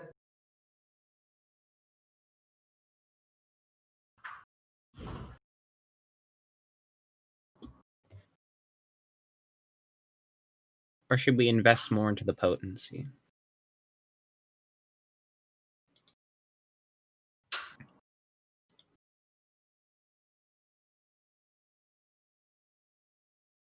Gamers? Like I said, I want to do whatever we can do to make the biggest bomb up front. So that just takes care of most of the stuff we need to do.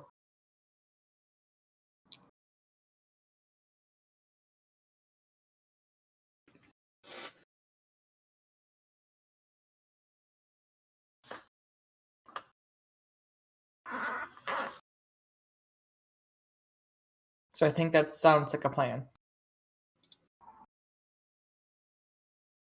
Okay, so what bomb was this? I will type out my calculations.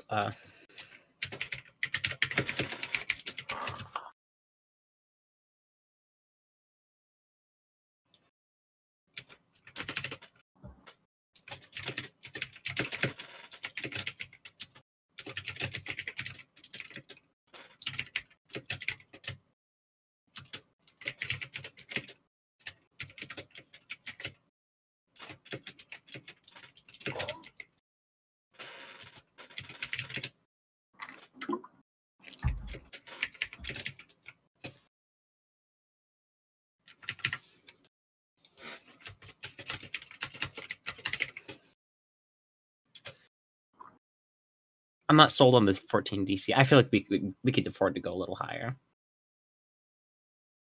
Oh wait, why are we doing contact? Why don't we just do timed? So we Well, have time contact- to like leave. We don't want to be in the area when it goes Well, off. it's only a 30-foot radius. Simon, how far can you throw a bomb? You also need aim then for that. Yeah, I'd say like general, just overall throwing distance. 20 feet accurately. You can try 60 if you feel like you can hit it. It's a bomb, so accuracy is not going to be like a huge amount of difference, but it will deviate. Yeah, no. Can we throw it far enough to not be in the explosion, pretty much? Because a 60-foot radius is going to hit most of that room. Hard to tell. I me, have it's- a thing that I can do now that will allow me to go 120 feet to drop the bomb off, and then I hopefully won't take any damage from it. But yeah, we don't have to worry about throwing it. I can just walk it in. Okay, so we can just get a timed one then. Same price. Yeah. Like I said, it goes up to 10 minutes too, so we can all go in and not just risk Zero's life. Just be I'll like, be "Oops, okay." we forgot a pencil behind. I'm just getting it. Oh yeah, we Drop the bomb. also walk. Zero has blink back boots. Zero can just go and drop the bomb and fucking blink back. Yeah, so just don't worry about me. Build the bomb for whatever. It doesn't need to be like a timed one if you don't want it to be. Yeah, so assuming you want to go with the stats you gave me, 2,600 gold for one bomb. Should we go for higher DC? Because right now it's at 14. I feel like we can drop a couple hundred gold, get it up to like 16, 17 maybe. Yeah, let's make it high. It's one of those things where I feel like Yeah, you get what you pay for. I'm willing to put 1,000 in just for myself. And again, if we all do that, then we'll be at 5,000. Which is That's just what I'm willing, because that's at least then we still even keep half of what they just gave us. Yeah. I would like to flip some of the money they gave us and like strike back, you know. Mm-hmm. Okay, so raise the DC to even like 18 then. Yeah, if we can. So that's plus 400, 700 for. I really want to make this That- painful. So Are that those is- gnomes just gonna get? Are those gnomes already dead? Who knows? That'd be Okay, so that is 3,000 gold. 3,000 total. Well, That's we'll put them on 600 their each. That's like misery. nothing. I would be down to get 2 of these kinds of bombs. We get a fire one and an acid one.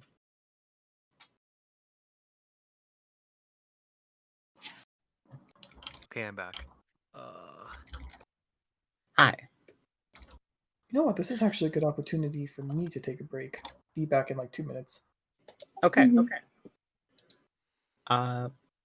Would y'all be down? So right now that's 600 gold each for just the first one. We could also get an acid bomb and have 2 ridiculously powerful damage over time effects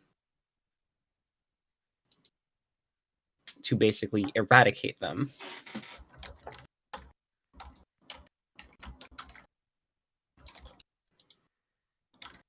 Thoughts? Double up on bombs? So that's 18. So that's 30,000 for one bomb. I mean 3,000 for one bomb. Yes, 600 gold each.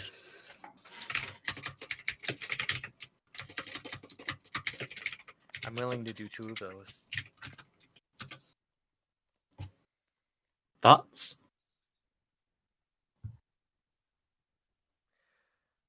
Sure. I mean, do we need 2 Yeah. bombs? Couldn't hurt. Deirdre doesn't like them, so she's out here for a bloody vengeance. She's willing to blow money on 2 bombs.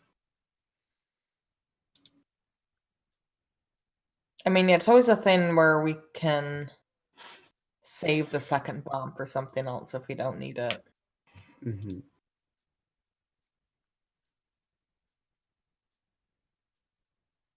I'm thinking we just drop them both at once and absolutely decimate everything in that room to hell. I would maybe even increase the potency a bit. I don't know. DC 18 is pretty high already. I wouldn't mind going higher, but if it was 20, that would bring it up to 900. So 300. That'd be another 40 gold each. That's not a whole lot. How high would you want to bring it? I think at least 20. Yeah, 20 works for me.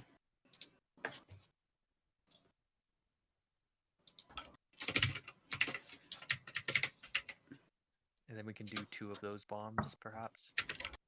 Yeah, I say 1 fire, 1 acid, so we don't have overlapping effects. Yeah. Or we could do something.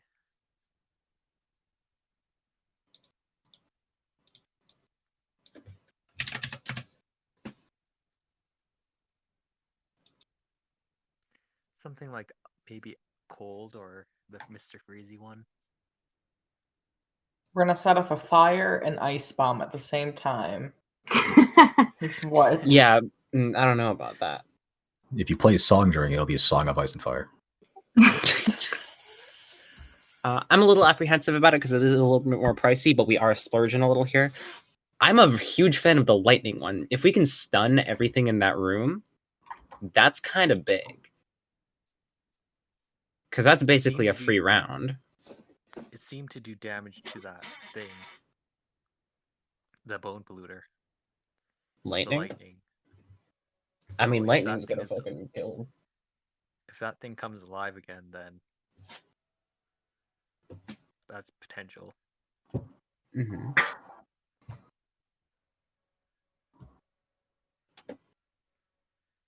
But before we engage in battle, I would like to ask that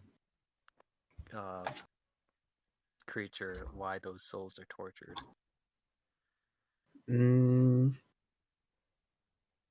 Yeah, Deirdre doesn't care. Nothing can justify that.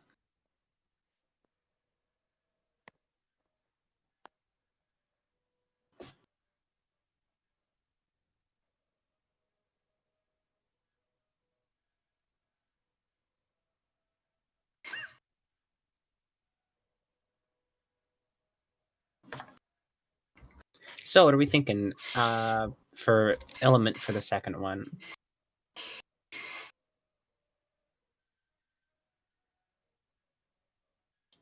Gamers? Lightning or acid will do fine for me. Yeah, those are my two top picks.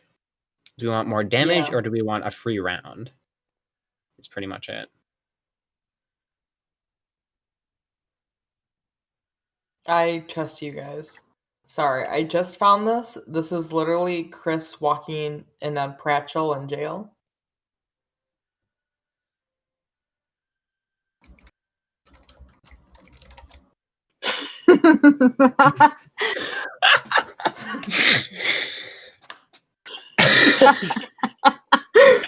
Accurate. Accurate.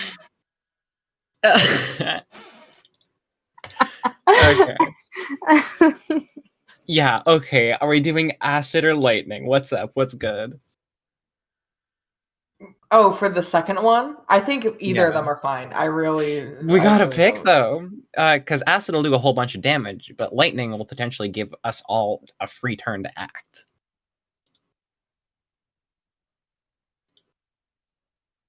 I say acid then. I think lightning, because we're. I'd gonna rather do just kill damage these either things. way.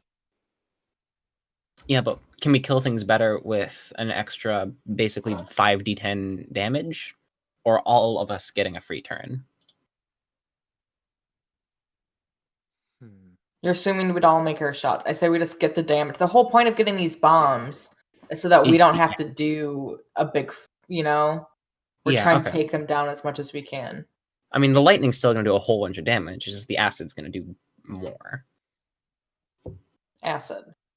Acid, okay. So that's a grand total of 1280 each. 2 bombs. 1280 per person. Yes.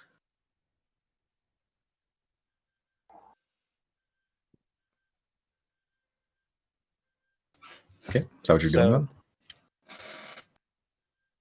Yeah, guess so. And I vote we give them both to 0, who can then set them as a timer and go and walk in, drop them on the ground, synchronize to explode at the same time, then blink back. Sure. That's my vote.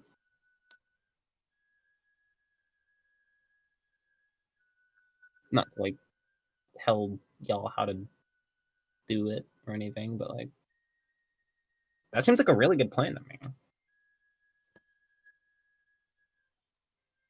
Okay, so do you all agree to fork over 1,280? Yeah. Yep.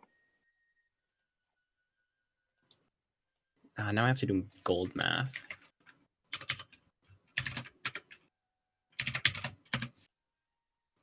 $7,540. I'm specifically using the gold they gave me. Okay. Riley, do you agree to fork over 1,280? I'm not even there.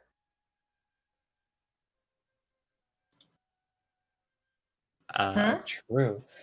I guess we can Nico? hop out for a second and explain the situation.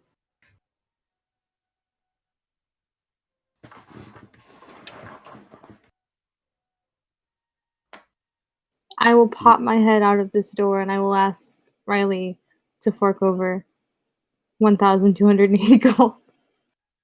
So you can go commit casual genocide? 0 says nothing. They put their hand out for the gold. Riley refuses. Do you want to come inside? Do you want to see what we're buying? No. I'd rather not have an encounter with the airport. It'd be a little bit awkward. Okay, then I need your money to help us buy these bombs so that we can... Steal it off me then. Okay. I would like to steal 1,280 gold off of Riley. Exactly. He knows it's coming. He's waiting for it. Okay, sure, fair enough. Fair enough. I will say 0, make a sleight of hand check at disadvantage. That's fine. I have to roll perception against that, right? Just regular Oh, perception. it's pretty bad. Ah, damn. Shitty roll. A 5 and a 3. Even at disadvantage. With What a am I 3. about to get? What is that class feature again, Simon, where I can't roll less than a 10 pretty soon? A reliable talent. Yeah. Oh, you roll the 1. That's a 37. No, calculate. Yeah. So as you're like trying to like football, like basketball, like you're trying to keep Zero away from your pockets, but then like something distracts you, like Zero just does some like Sherlock throws like a handkerchief or something, and then you feel 1,200 later. Ah, it looks like you win this round. Do as you wish then. I need to minus how much? 1,280. Oh, fuck. I have to do math. Right? Just get a calculator. Yeah, that's As what I You as still I have to walk- type in the numbers. That's not the point. As I walk back into the Emporium, I'm gonna kind of like mess up Riley's hair like a little brother, just like rustle it up and then just go inside. I'll have you know I'm older than you.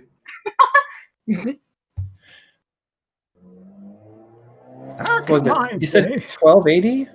Yeah. Okay. Okay, and you guys purchase a timed max size, max force, potency DC, fire, and acid bomb. We just spent a lot of money on these. Yep. Yeah. Oh. But this is going to be so satisfying. I'm gonna laugh if it's overkill, like if one bomb wipes everything out. You just have another I thermal. would say, are we really gonna detonate both at once? So we're gonna like see how the first one goes. Both at once. Both at once. Both at once. Both at once. Bloodlust and vengeance. You can only set one bomb with an action. Yes, but we got timer bombs. Yeah, so you had a minimum of And- 2 rounds before they go off. Yeah, we can set them both, place them, and then bring it back.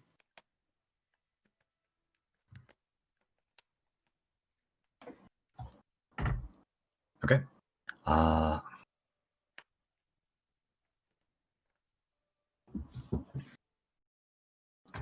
Sure. So you have those bombs now. I'm assuming you're going to use them immediately, so I'm not going to bother making the stats for them. Okay, and everyone's took off the gold cost? Yeah. Okay. All right. So Yabedi pretty much pulls out a spherical object, and there's like a bunch of like clicking pieces, and like you have to spin the band around it to set the timer. He sets in a huge amount of some chemical, like a huge amount. Like there's a hole inside, he just fills it up like to the fucking max, and it's like a weird like multicolor, like almost like rainbow sand type material. And then sticks in one bomb, like a red vial, and then like a green vial. Okay. And you now have 2 extremely dangerous bombs at the cost of like enough for they buy a small house.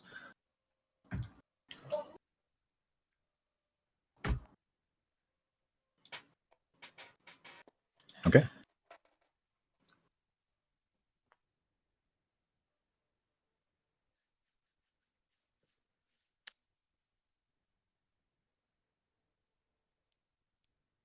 Who has the bombs at the moment? I vote 0. Yeah, 0. Chris is at the bottom of my priority list to get the bombs. No, I feel like honestly, Chris would be my second choice. That's just your opinion. It is, because I mean, I feel like for once, Chris's destructive tendencies are going to come in handy.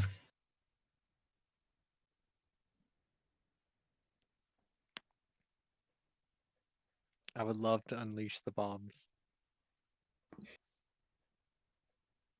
Well, 0 has the blink back boots, so. Yeah. I have a cape. But 0 has blink back boots. I also have something else new and shiny that no one's ever seen before that I'm really excited to use. Well, that sounds exciting.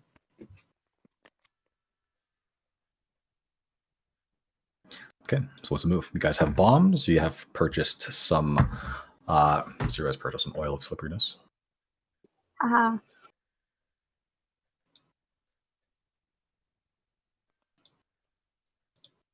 Let's go. You know, Fuck 'em up. punish the wicked. I'm just going to add a oil of slipperiness to your inventory. Okay, so you guys are going to head back there. Yep.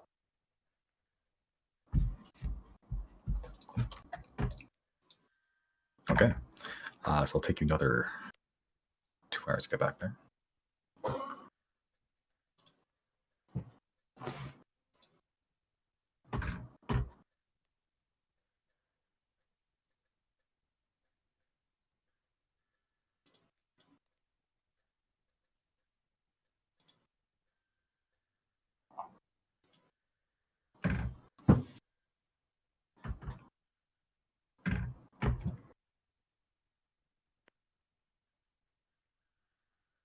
Okay.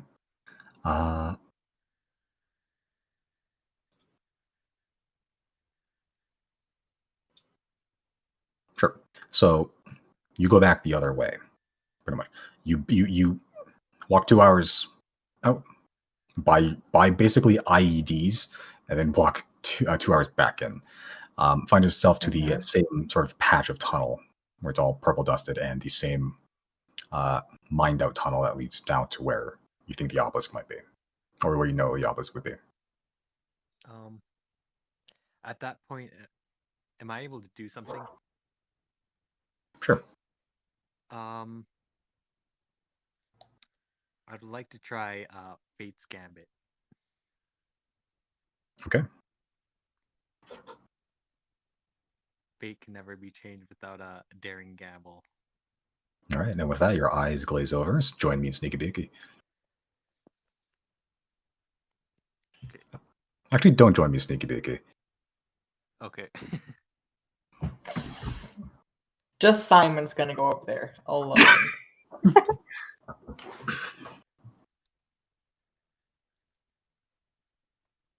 Okay. Let me find the rules here for it. I'm just giving you all the gambling cards, huh? Gambling items. I'm excited to see what this is.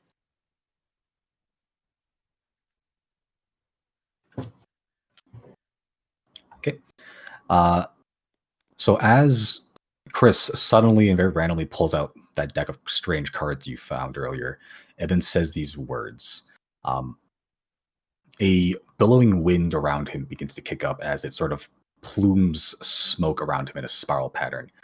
And right above him, you see a woman, very pale, almost like bleach white skin, wears a bandage around her torso with long, flowing ash black. We're wearing a long, flowing ash black silk robe with like pink flower decorations on it.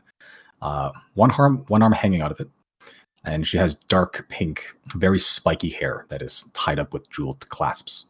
The other hand, has a very long, like red lacquer pipe. This time you can all see this. As she's sort of floating up there, she descends down to about face height to you, Brandon, waves her one arm that's hanging out, and a very familiar table shows up. And what can I do for you today? I would like to ask a question. A game, then? Yes. Hold on, did I miss something? Did this happen before? Nope. That's what I thought. Okay, go on. I assume you know the rules. Yes. You win, and I'll ask as truthfully as I can answer anything you ask. If I win, I'll take a piece of your fortune. Sounds Deal? fair. Yes. Oh, Jesus Christ. What happened? What happened? I can't see. There we go. But your name's so long, Bowen, that I can't see other people's names. Oh.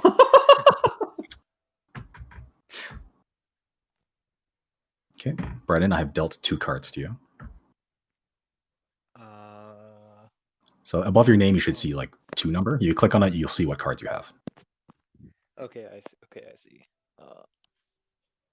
I see. Yep. Mhm. Yep, I see. Okay.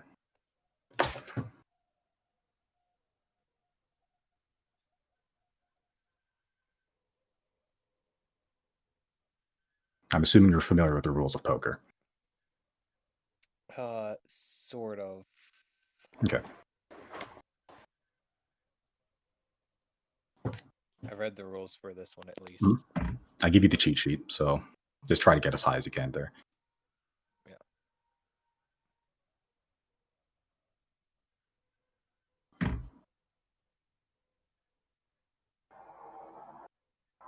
Now, will you be sacrificing a card or no?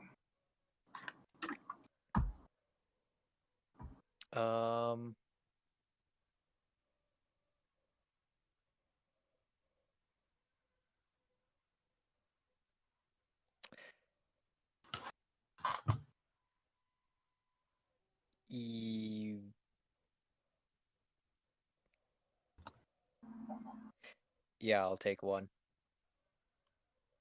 Okay, and you can drag which card you want to throw out from your hand there. Oh. From your hand, not the actual. Oh. These ones are set. Yeah. Okay. And then place it just on Just one place of it. those. Just place it anywhere, and I'll just get rid of it. Okay. So basically, you have to make the best hand for the 2 cards you have and the 5 cards on the table. Okay. And then I can take one, right? Yep, I'll deal another one here too.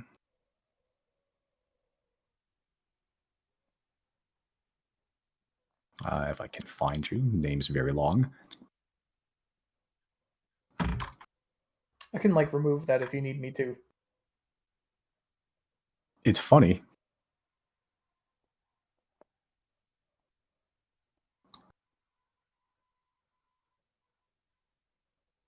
Okay, so you should have a new card in your head now. Yeah. Okay.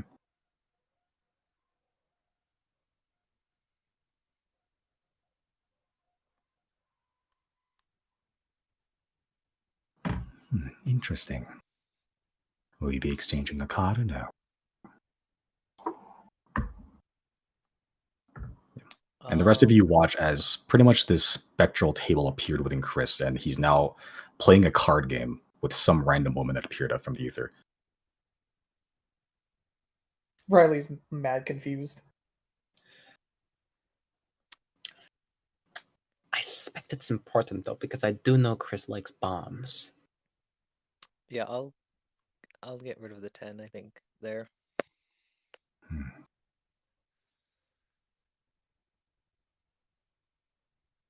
Zero doesn't understand what's going on and thinks that Chris has a gambling addiction.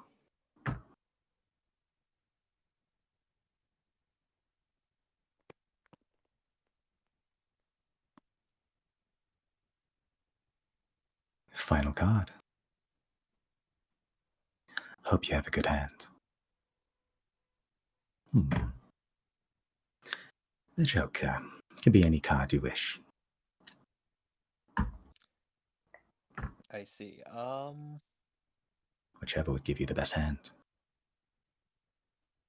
Yeah, I think I'll use that as an 8.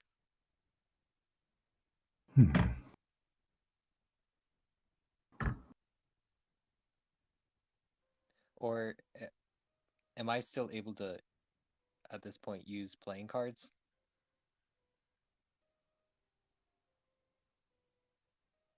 No, you only get 2 chances to exchange cards. So you have to use the 2 cards in your hand to, using the rules, the cheat sheet essentially, to basically make a 5-card combo and try to get as high as you can there. Yeah, I'll use that as an 8, the Joker.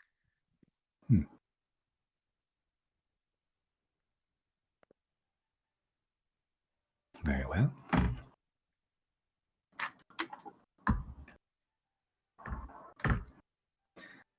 Right. Now let's see what your hand is.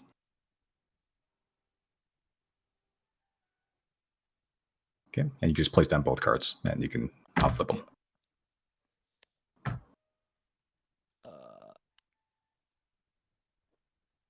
Do I let it go? Yeah, just drag it onto the table Okay. from your hand.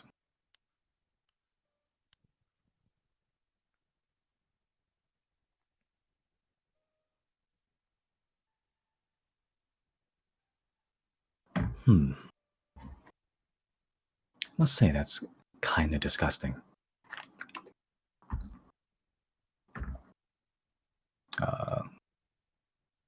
It's been a while since I actually brushed up on this.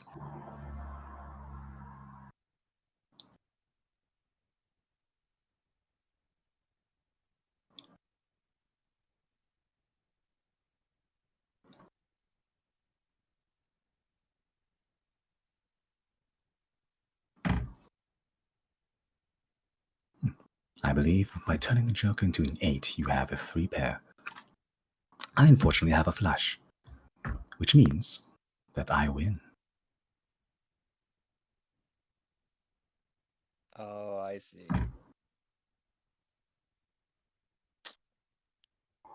Yeah. You win. So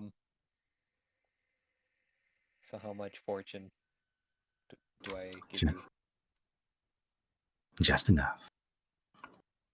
As she sort of places her hand over the table into your chest, like her hand melts into your chest, and she pulls out a single gold coin. That'll do me for a little bit. See you soon. And with that, all the cards and the table and the woman disappears in a rush of smoke.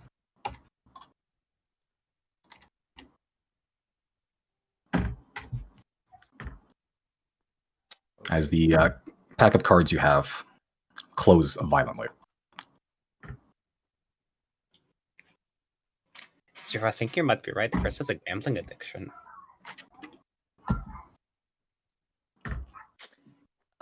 Yeah, it's okay.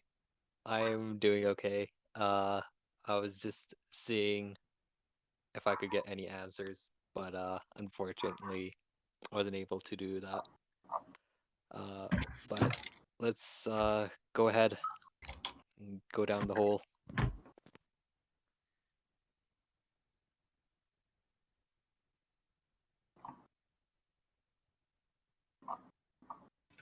Okay. Okay. As you all descend down the hole again, I'm assuming the rope's still there.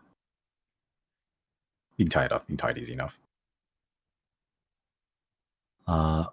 What's the order you guys want to go down? Riley and back. I'll go in front again, I guess. Okay, Pratchett will follow right behind you. Yeah, I'll go Deirdre after will go third. first. Oh, okay. Yeah, bomb person first. Sure, yeah. Then Deirdre. I'm assuming Jan is somewhere in the middle there. Okay. As all of you descend down this tunnel again, all of you feel this sense of foreboding and wrongness. Like every instinct in your body is telling you to not go down. Did we feel this the first time? No. Oh. Well, obviously, fuck that. Definitely go down.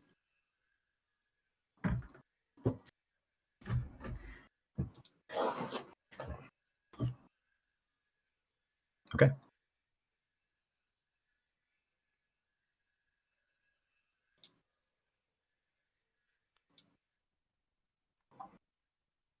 Okay, so as you march on ahead.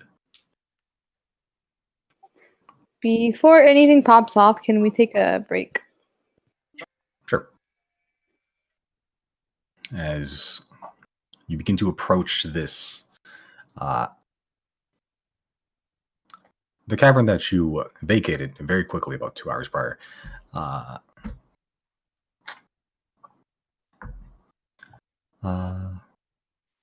You see the dust is still glowing, and you see still the floating figure still above the corpse of the bone polluter.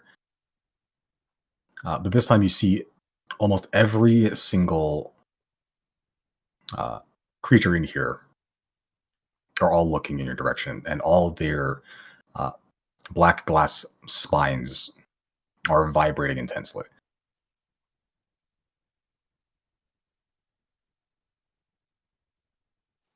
Hmm.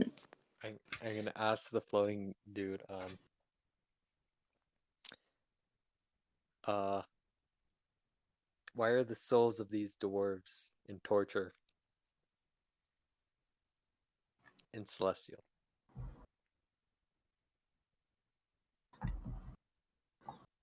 No response. I'm going to leave standing order to the skeletons. Shoot the floating one when the bombs go off. What kind of bombs are these? Are they timed? Yeah. Okay. How does that work? You just tell me a time you want to set them off, like how many rounds or how many minutes. I think a maximum of 10 minutes or something like that. Okay.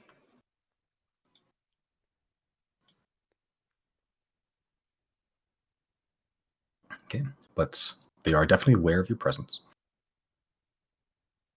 What are you guys doing?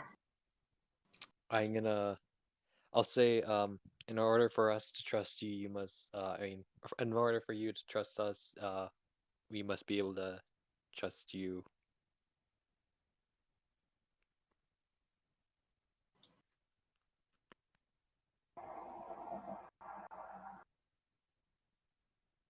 No response.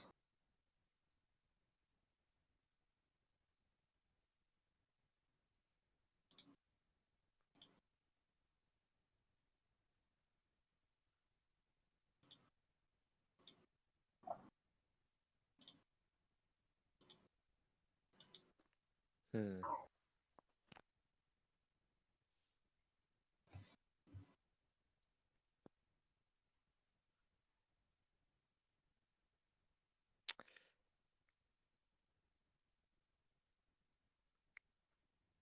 Hmm.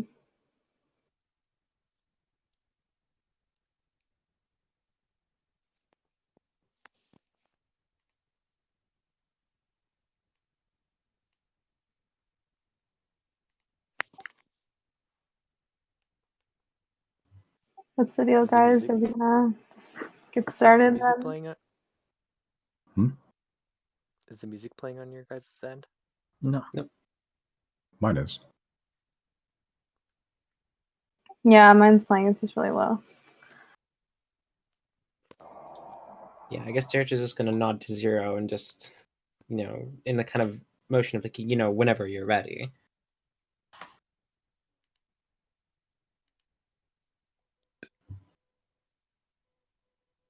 And just going to, I guess, step forward a little bit.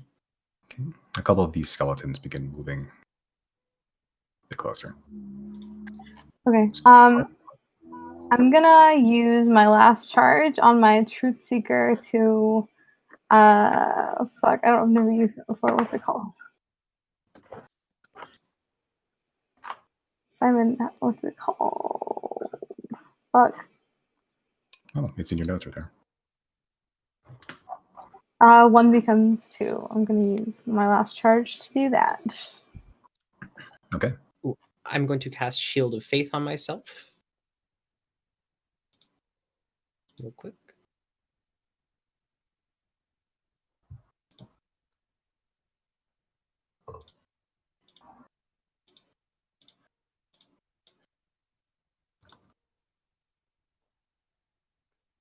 The action I'm going to set for it is to, I guess, get the bomb as close as it can to the creature and the bone polluter. And I guess drop it. I don't know how much of an action can I set it for, because it just says an action. Can I like set it? Setting up the bomb. They set us up the bomb. We'll take an action, and then you can drop it basically. That's free. So Okay. So I guess I will set the timer for like 1 or 2 seconds, and then that'll be the end of its action. So it'll just drop on the floor after that, I would imagine. Right? The bomb would. Yeah. So you can set up the timer and then just drop it pretty much. Okay, that's what I want to do. Okay, maybe as close to the thing as you can. Yes, I wanted to approach slowly, so maybe I don't. I don't know. I the direction is to just dodge as much as it can to get to as close as it can to the bone polluter and that creature. But yeah, I guess yeah. That's it. Your thing just appears where there's a spot you can see. Okay. Yeah. So is that good there? Yeah. Okay. I Right, guess if it has to run, it can run up there. But yeah. Okay.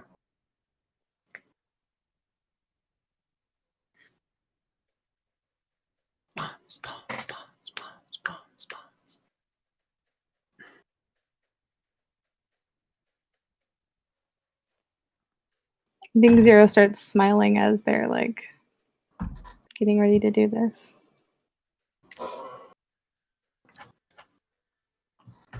Okay. All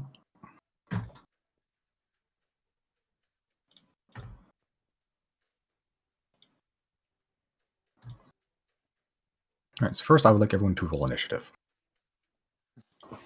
Hell yeah.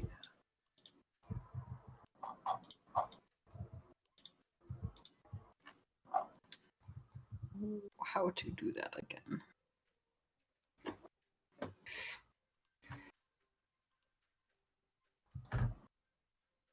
When's the last time we fought something?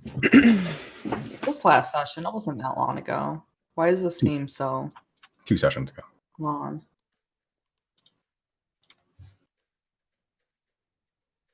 Oh yeah, that was 2 sessions ago. I have also had a very long 2 weeks. It feels like I haven't played D&D in forever.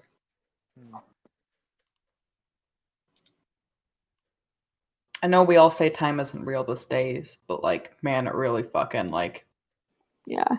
Really isn't real at all. This last month has been insane. I cannot believe September's already almost over. Like, we're on September 19th. Yeah, it's insane. That's insane. You know, it's crazy. I have had a very long month, but it has also been like, how did we get here? Time warping.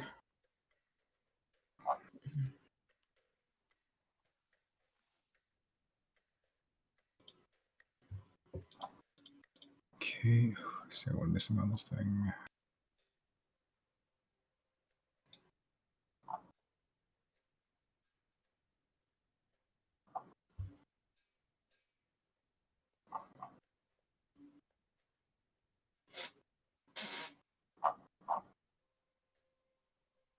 They manually put in some additions here. And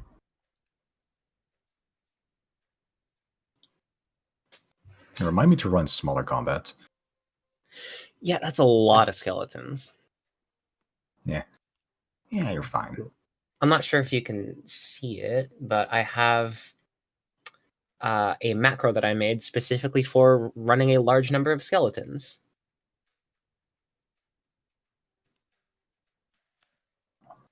One for damage, one for rolling to hit. Does not work for disadvantage or advantage.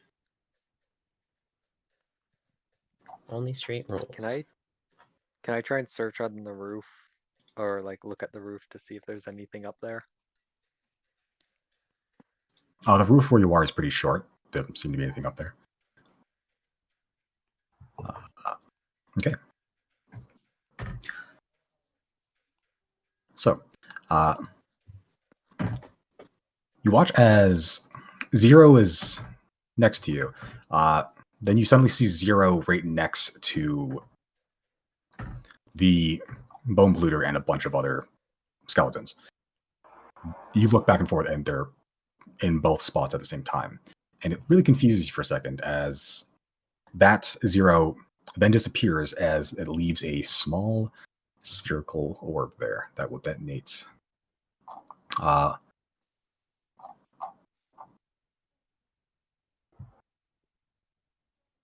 Well, what'd you say before? Like 1 or 2 seconds, not long. Okay.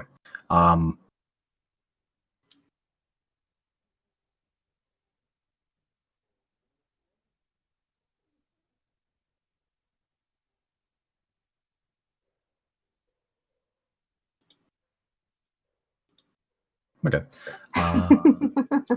Strange. I think the lowest they can be is 6, if I remember correctly. 1 round. That's fine. Okay, so it'll detonate next round. At the top of, say, Riley's turn.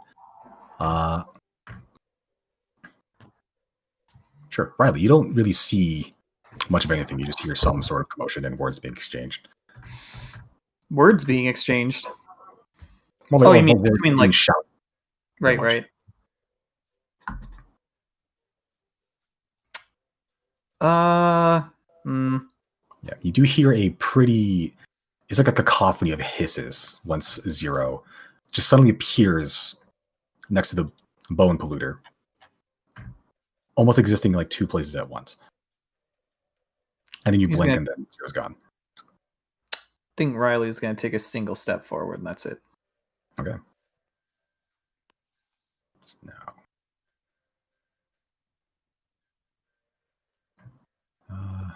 Okay.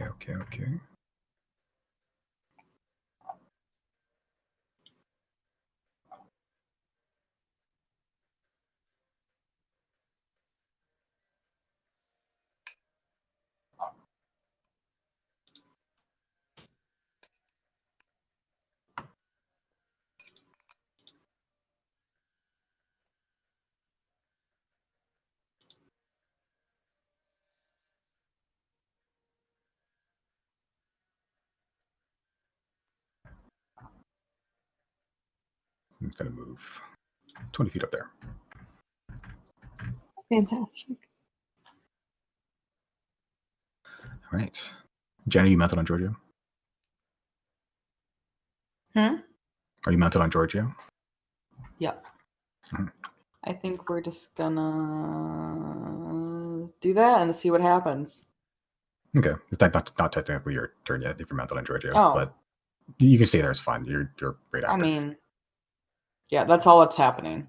Yeah. Okay. Oh, shit.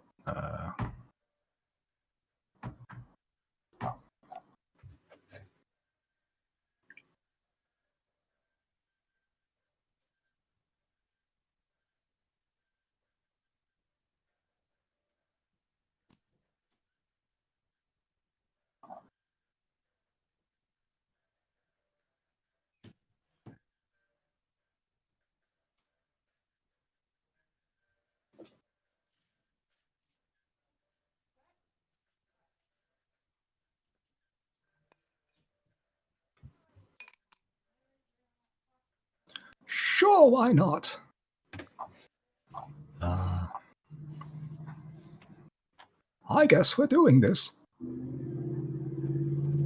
Pratchell's going to use as best he can.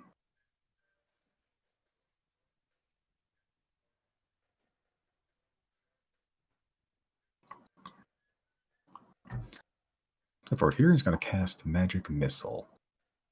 Nice and simple.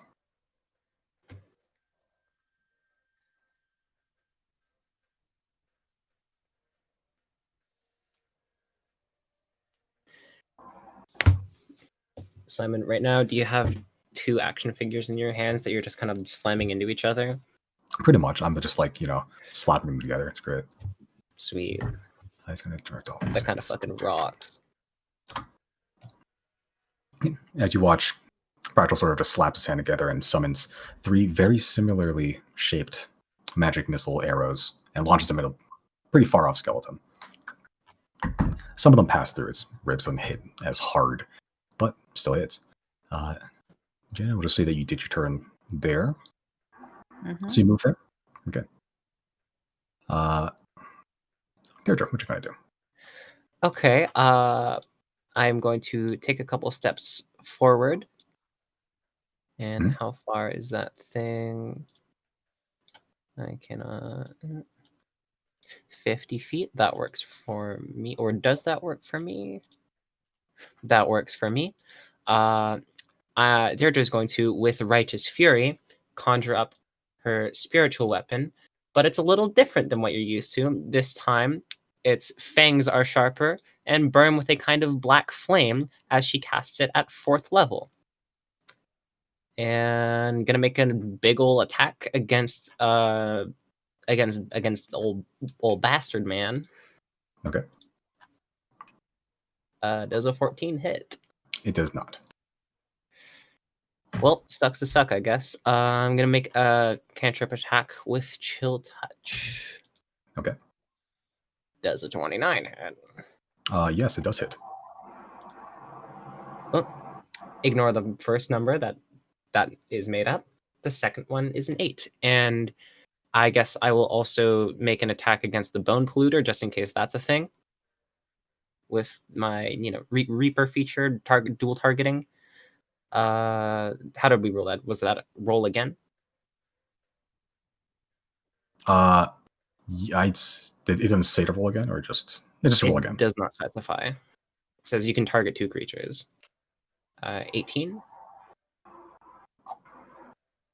It's a corpse, but you somehow miss. Huh. Yeah, can't really grab the soul of something that doesn't have a soul, I guess. All right, but the first one does hit. As the first spiritual weapon bite tries to hit the strange creature, it almost glides out of the way gracefully as your other spell hits it. You try to penetrate its strange form with your necrotic magic, but it doesn't seem to go as deep. But I happen to ignore resistance to necrotic damage. And then it goes through pretty deep. Yeah.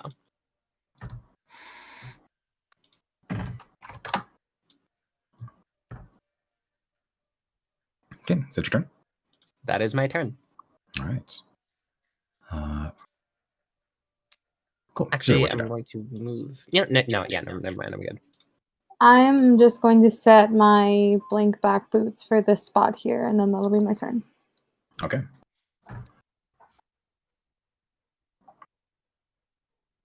Right. Hold on.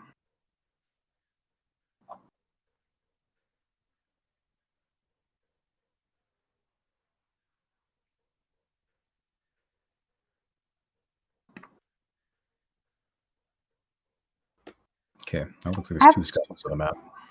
I have both of the bombs, right, guys? Yeah. You have both the bombs, so you only set 1, though. For action. Yeah, I'm just... Yeah. Okay.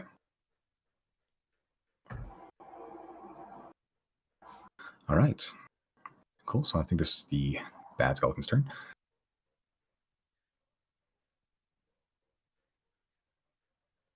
To rush as far as they can.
Okay.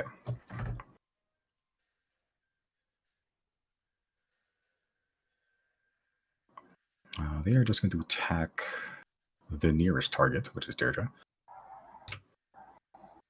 with my 21 AC. Yeah, I bet.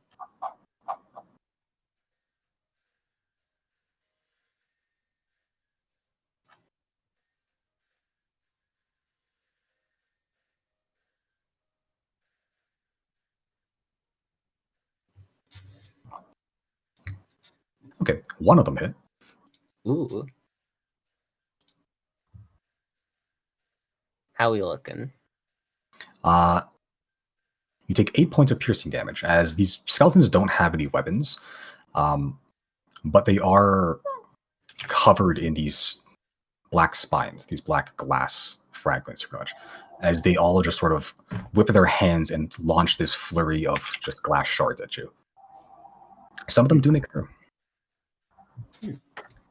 And we still have those temporary hit points, right? I think it lasts for like, what, an hour? Something like that?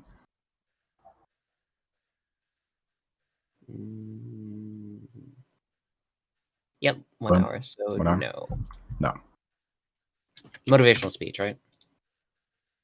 I think so, yeah.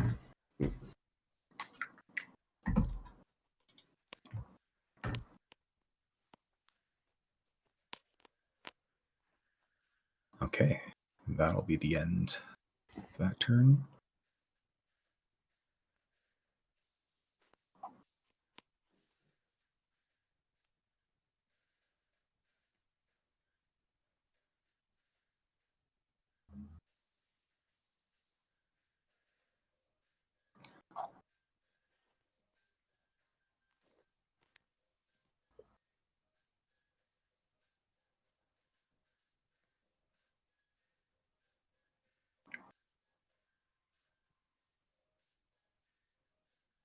Okay, as you watch the two gnomes also shamble towards you. They look, even though they look fresh, like they look malnourished, but they look fresh, like they're not like dead or anything. And you do recognize like a sort of panic in their eyes as they sort of slowly hobble towards you. Okay, it's now your skeleton's turns, I believe. Their standing order was to start shooting once the explosion happens, so they're just waiting on that. Mm-hmm.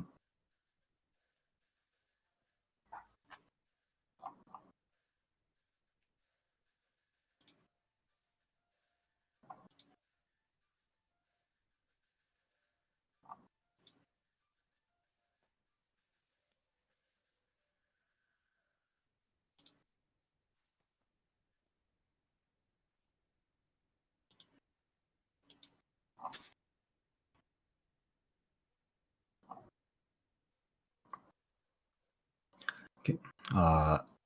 People that can see, which would be Deirdre as a Chris and Jana and Zero. Pretty much everyone except Riley, who's sort of in the back. They're not really seeing any of the events that might be transpiring back there. You watch this strange floating figure, almost eerily still, just begins to fade into a black dust. Like very pollen-like, but it's pure pitch black. And it almost seeps into the corpse of the bone polluter.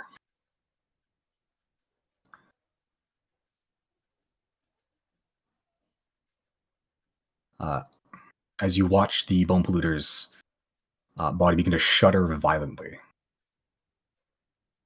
And you hear this strange, very wet slapping noise almost. Like it's something's being knitted together.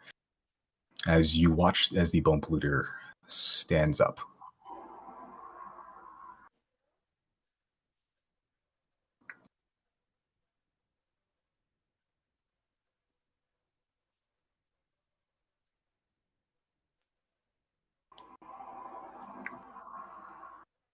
Okay. And also begins to march towards you with the rest of its movement.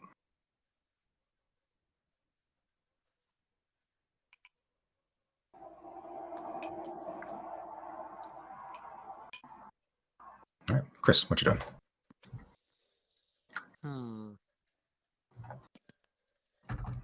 Okay, I will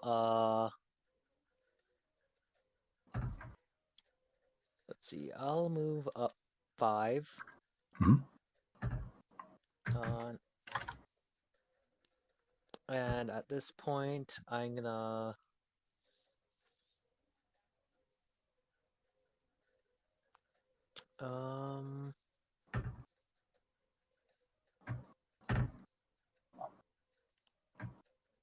where is it? Yeah, I'm gonna use Pulse Wave.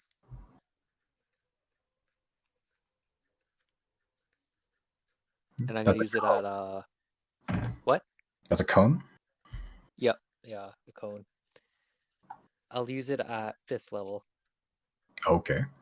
How big is the cone? 30 foot, Okay. 30 feet.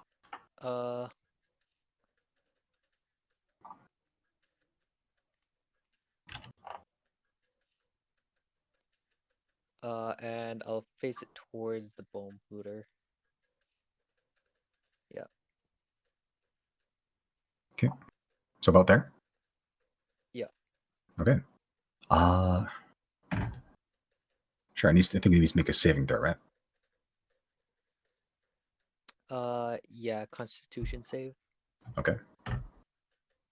And as does that skeleton. So you can go ahead and roll for damage for that as well. 5th level. Okay.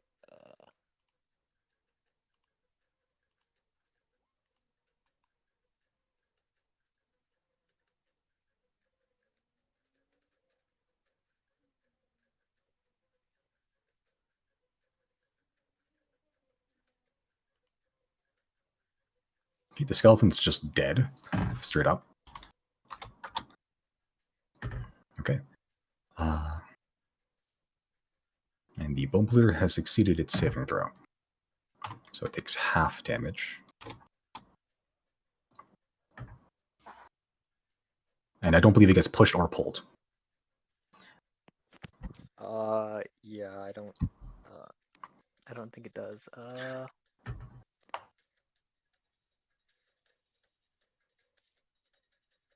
Yeah, any creature that fails. So it doesn't go. Okay. As you watch Chris sort of point out his wand, and this space-bending well of gravity tries to push or pull, like almost bends like reality itself, as the whole area there, it just gets warped for a second, crushing the skeleton into nothing.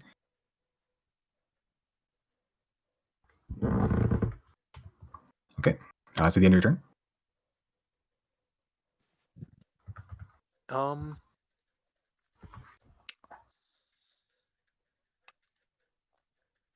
Am I able to do Misty Step as a bonus action? You can't cast 2-level spells at the same turn. Oh yeah, that's right.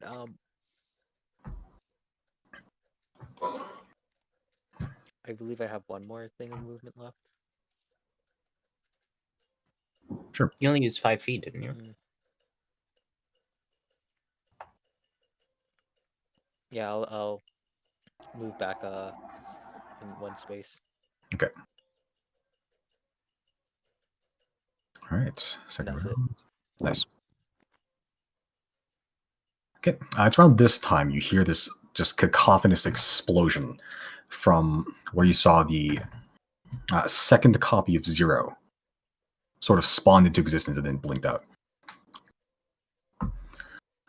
That's a lot of things that take that damage. So, Zero, I'll need you to make just roll 10d10.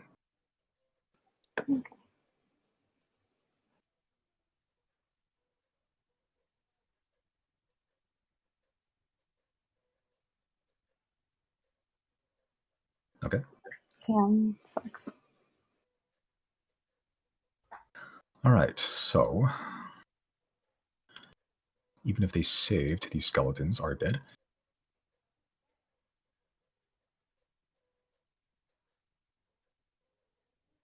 You love to see it.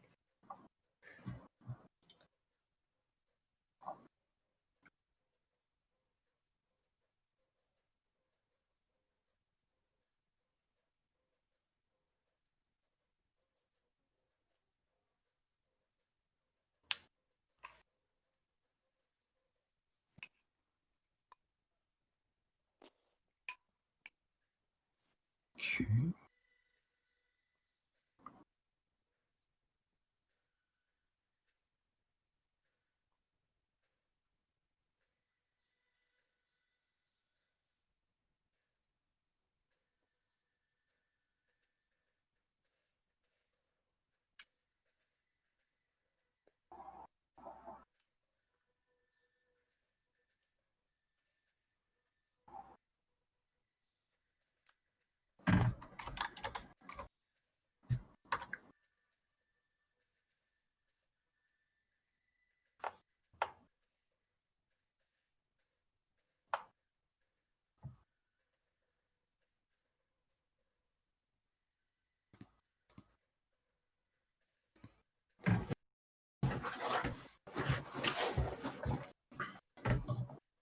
Okay, that thing is dead. The Ravager. Remember when we thought we were gonna get TPK'd, but really they're gonna get TPK'd? We blew $6,000 on magic explosives. I feel like we planned well enough to reverse this, to stack this in our favor. And by planned, I mean threw a bunch of money at it. You can just listen, we're Jeff Bezoing the situation. We have the power of God and anime. And Amazon. And Amazon. And I love that all of them are going to take another 5d10 at the start of their turn because they're in the fire area. That's lovely. I love lasting effects. Oh, the little dwarves are dead too. Love it. Okay. I love bombs. So after this giant explosion, this whole area gets coated in just this raging fire. It burns really hot, like to the point that Riley, you can feel it or where you are. Like there's just a sudden intense heat wave. A lot of the sort of strange pollen at the ground just gets blasted towards your direction, and it's just generally very unpleasant in here now. You see the bone polluter just sort of just take it in the back and just stand there. It's very strange. The last you saw it, it was very almost animalistic in a sense. Like it was crouched over and hunched down. And it was just acting very much like an animal. Right now it's standing up very upright. Very humanoid. Okay. Riley, it is your turn. He will walk 2 steps forward this time. Turn end.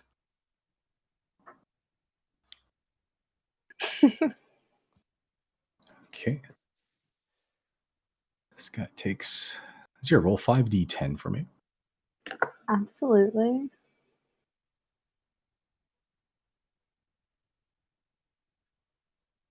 That's like the same exact roll.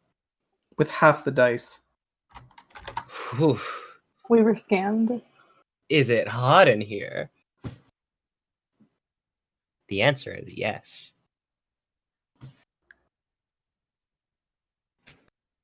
Okay.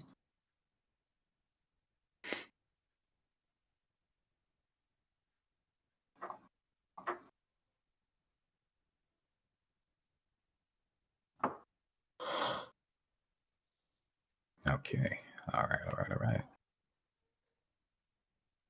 This thing's going to float up a little bit.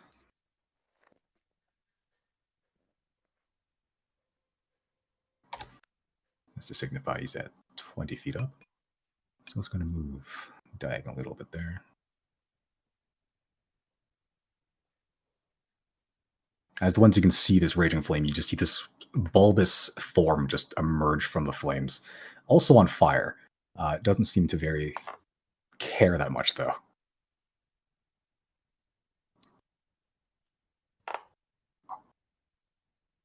Okay, Deirdre, I need you to make a dexterity saving throw. I am okay-ish at those. Guess not. Okay.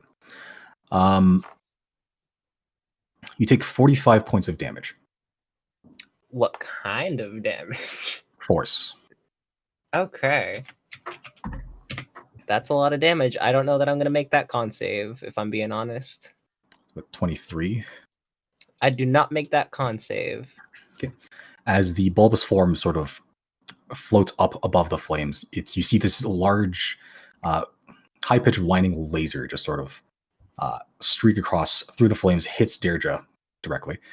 As you watch, a lot of Deirdre's form just begins to fade into dust, almost perpetually.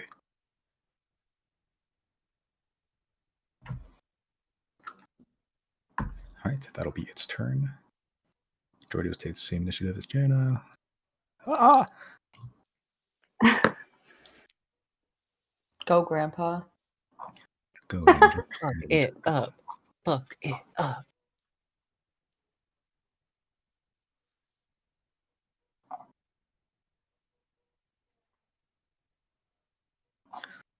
That's a rather lot of skeletons. He's going to try to cull a bit of these. He's going to cast Scorching Ray at 3rd level.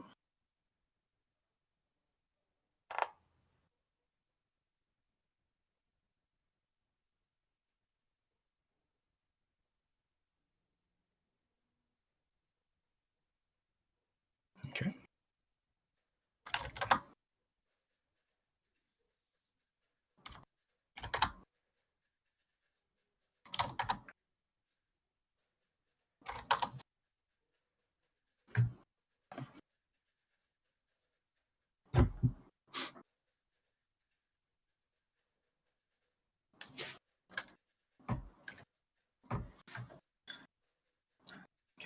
As he claps his hands together, and instead of some other spell, he opens up his palms, and 4 streaks of flame strike a number of skeletons. Some of them look pretty charred. One just sort of bursts into a cloud of bones in the left there.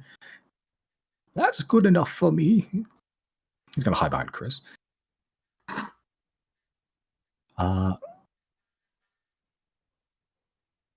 Jana, what you doing? I'm ready to add to the chaos. I would like to cast Moonbeam, please, for the first time. Okay. Yo. Sure. What does Moonbeam do? Describe it to me in detail. That's a silvery beam of pale light shines down in a 5-foot radius, 40-foot high cylinder centered on a point within range. I'd like it to be the bone man, the boner.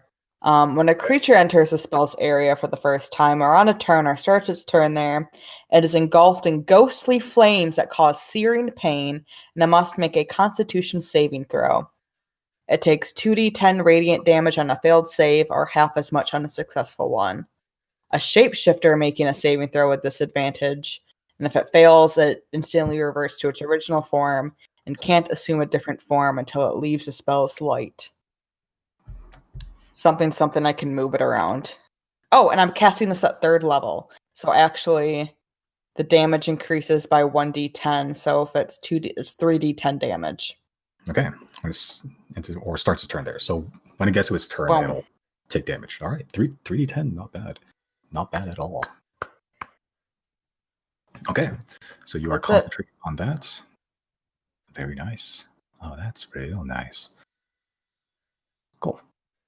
As Jana just starts casting the two components for that, and you see this very different light, not from the flames, not from the dust, but like almost as if there's like a hole in the ceiling that's casting the light of the moon.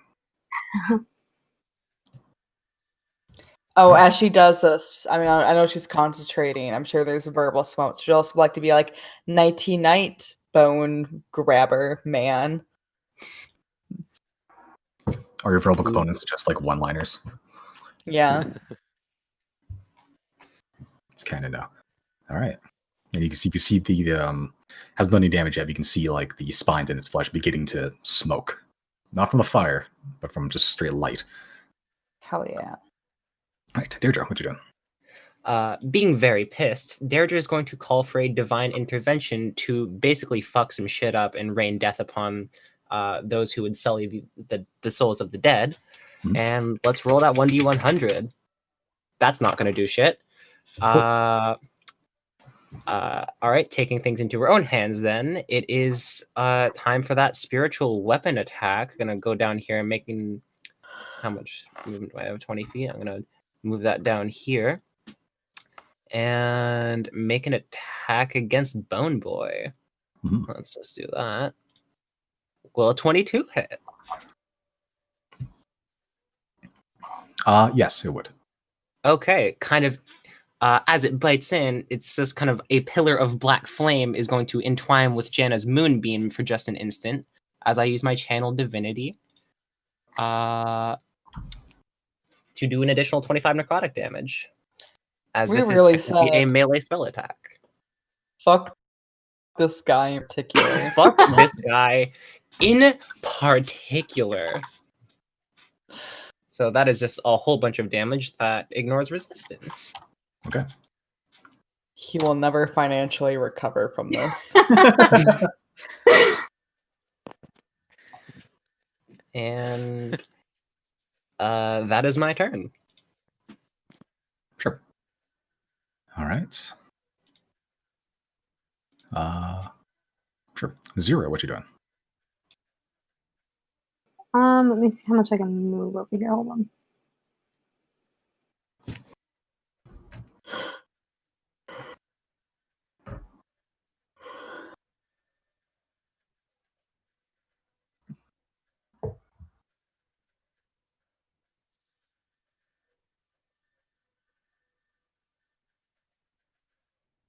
Simon, can you show me like what the range of the next bomb would be if I placed it right here at this spot next to the bone glitter? Because with my movement and dash, I can only get about there.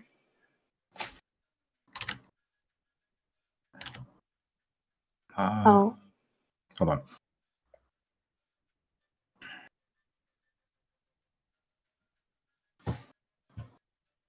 okay. Okay. It looks like a great diagram of fuck right now. And that's what you love to see. I hate Okay. it. I'm going to use my movement to get there. I'm going to use action surge to... Well, yeah, so, fuck. Yeah, I'm going to use action surge so I can have my 2 actions. I'm going to first set the bomb for 6 seconds, and then I'm going to use my extra action to blink back to where I previously was. Okay. All right. Okay. Sure. Cool. When's it gonna set off? This is shortest amount of time. I think you said like the next round, right? 6 seconds. Okay, cool. So on your next turn, it'll explode. Okay. Okay. As you just watch Zero just dart past everything, set up the bomb, and then just like Overwatch Tracer teleport back to where they were. Nice. No place like home, you teleport. Okay.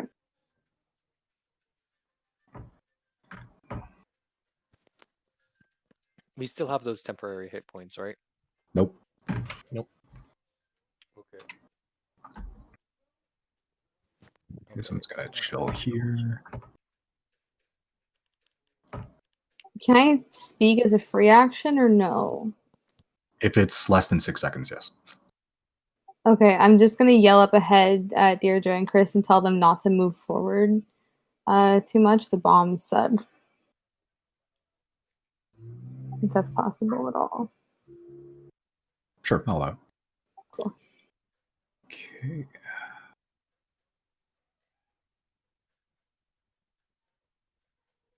I'm gonna go refill my water. I'll be right back.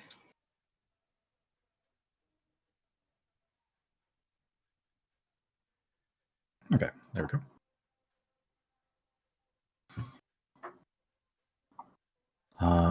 So 2 can attack.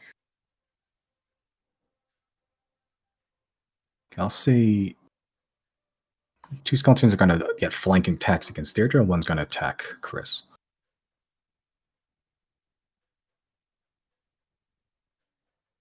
Okay.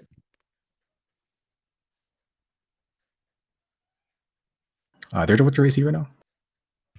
19. Shield of Faith has been dropped. Okay, so one of these hits. You take 6 piercing damage as one of them, no weapons, just digs its glass claws into you. Chris, that's a 20 to hit. It hits. Cool. Now you take 5 piercing damage as the same thing happens to you. These skeletons will just bum rush you and just begin tearing into your flesh or flesh substitutes. Flesh or flesh substitute. Mm-hmm. You don't have flesh. Love it. Very true. Okay.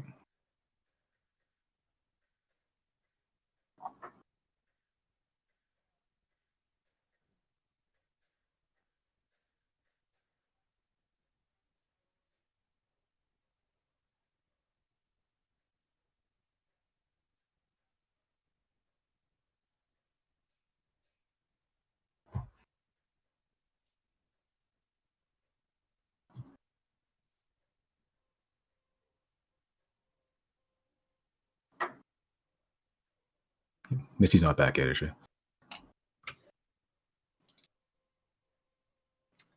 Does not seem like it. Shame. Okay.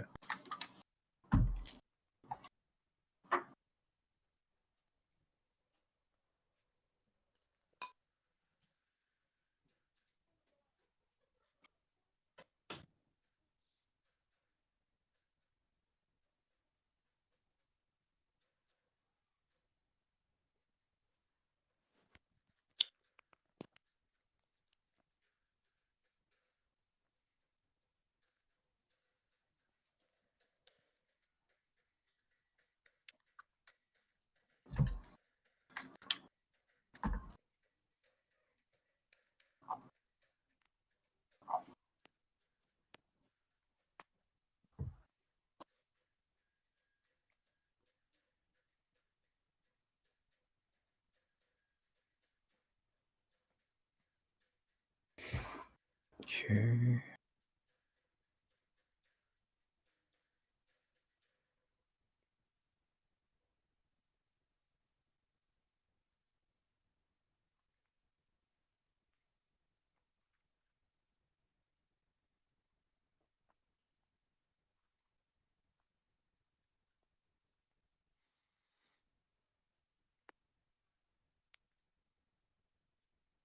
Uh, 0.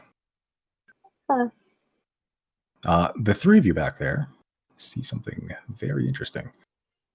Does that include Riley? I don't know Yep. who the 3 back there. Okay. As Aw. the 3 of you see, some of you caught this other being there before. Suddenly disappeared and just hasn't shown up until now. You watch as this sort of very lanky, very long-armed creature, humanoid, but covered in the same sort of glass spines. It has like a sort of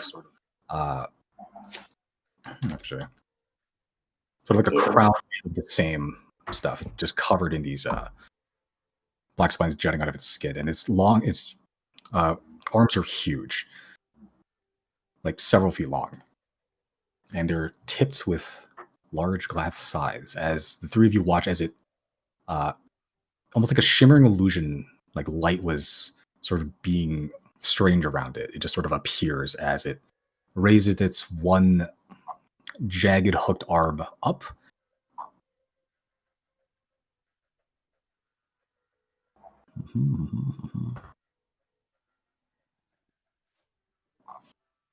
That's going to be 23 to hit you, Zero. Yeah.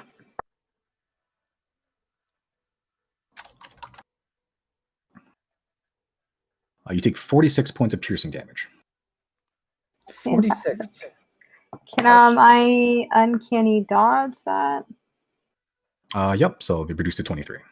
Okay. I also need Take you. it. Oh, sorry, you don't take anything.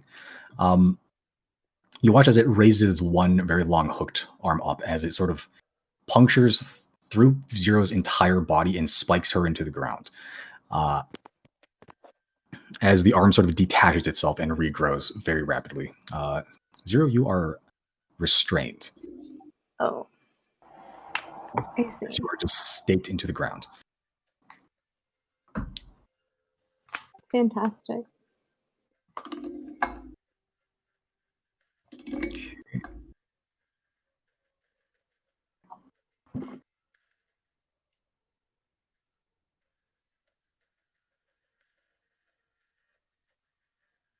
Let's see here.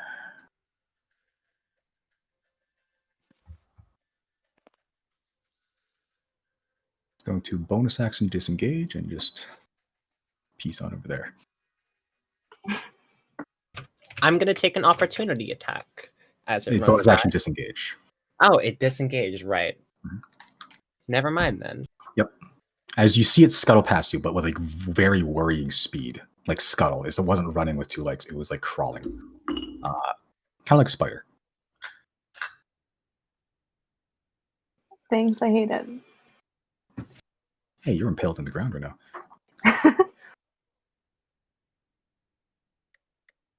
Okay, those things are very dead. Let's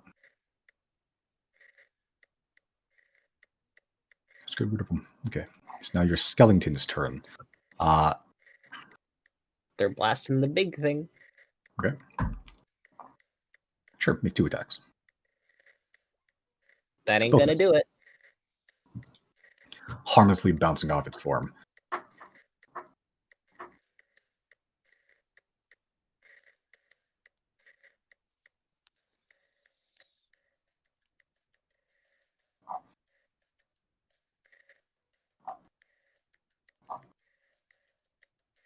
Okay.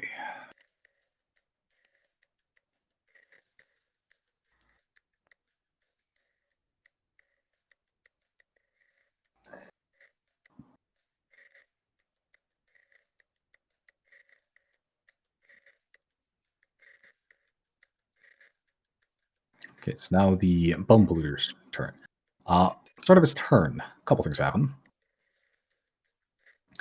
First, Zero, roll a 5d10. And Jana, roll 3d10. That's a lot of D10. That's a lot of that is almost maximum damage. Just 2 Of damage. 10s. That's 3 10s altogether. This makes me so happy. Okay. As cool as it was just acting for some reason, the flames begin to lick up its body and begin to actually melt a lot of its form. What's not being melted is being charred by either the fire beneath it or the moonlight, searing moonlight above it. As from both ends, it's like candle being burned at both ends. It finally lets out this terrifying, just guttural scream, like a large roar, not unlike what you heard before. As it is not doing so hot anymore. I'd say I'd argue the opposite. That it is in fact doing very hot now. Okay. As the screaming, wailing corpse of the bone polluters just begins searing into nothingness, as you can see, suspended, still about 20, 30 feet up above it. You can see the floating form, very much in the same position it was before. Now it's technically its turn. Oh, hold on. Actually, no, not yet. Do some housekeeping here. Housekeeping. Yo. Am I right? You right, you right. Thank you, Josie. I don't know about y'all, but I think this is going really well. You're fucking there. Shut up. We've Absolutely. only got... We do have Mr. Ceiling Fan with us now, though. Mr. Ceiling Fan. Ceiling Man. Ceiling Man. Yeah. Did we... I kind of blinked out in the beginning. Did we set off both bombs, or did we only do one? The second one is on Zero's turn. Okay. Yeah, it's about to go off, so do not go up there. Oh, that's why I'm casting spells.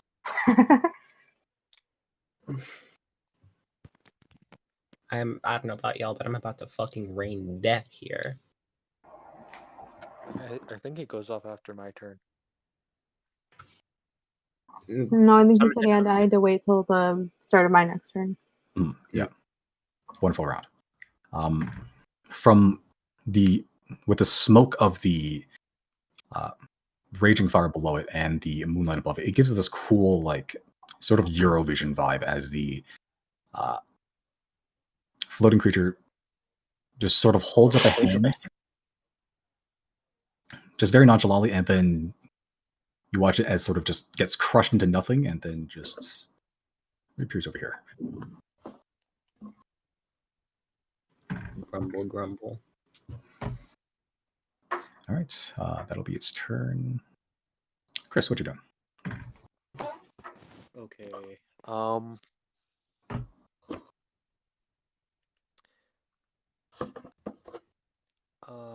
Hold on, I need to see something.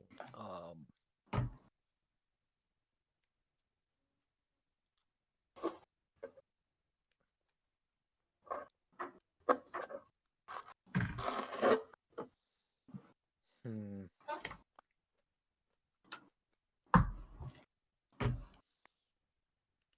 If I use Dimension Door, does that count as a action? Dimension Door is an action. If you're using from the cloak, doesn't I'll say it doesn't count as a spell technically. You're using an item. You're casting from the Cape of the Mundbeck. I see. Okay.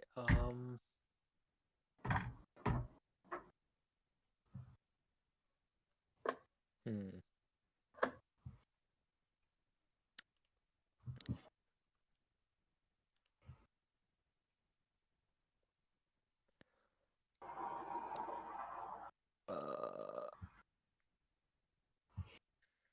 What about benign transportation? I would say that's an ability, not a spell, technically.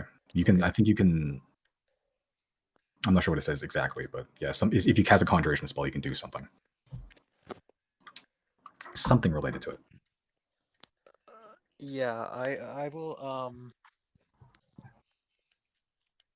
I think what I'll do is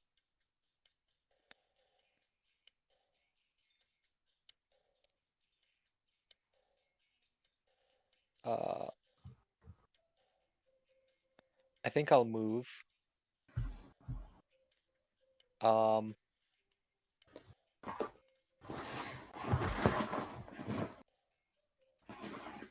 move to there. Okay. I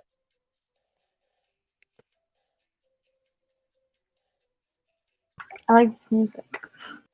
Would I be able to Yeah, cast absolutely, anything Ben. after benign transportation? Does it cast use an action to do it? 'Cause I don't know the exact wording. Sorry. Yeah, it says action, I guess. Yeah. Yeah, so you need to use an action to teleport. Yeah.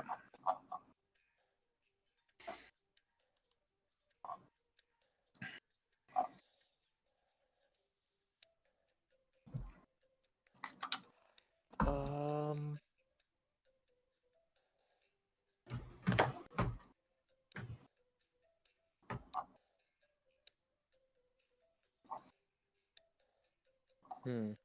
I'm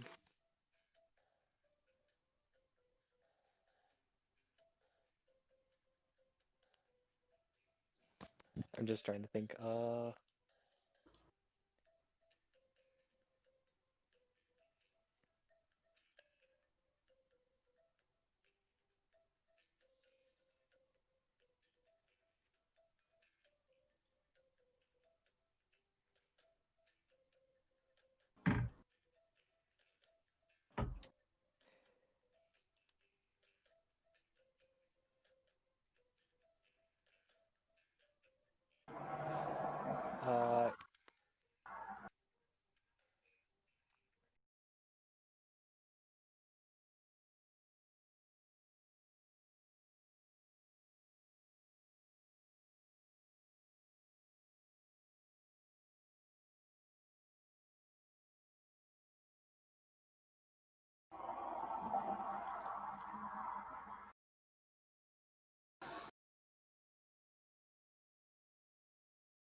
Oh, you moved up from there? I see.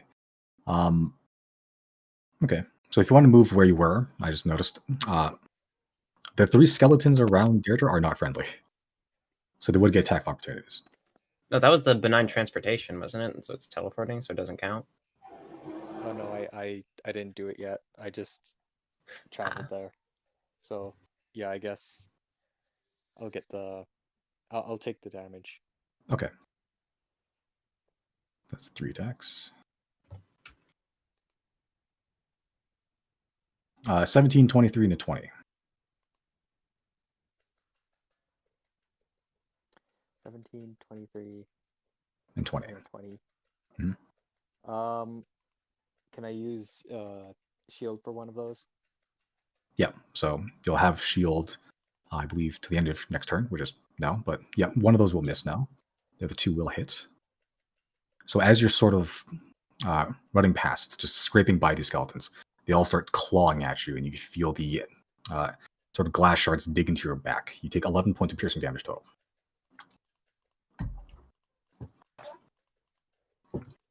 Okay. And then yeah, I'll do a pulse wave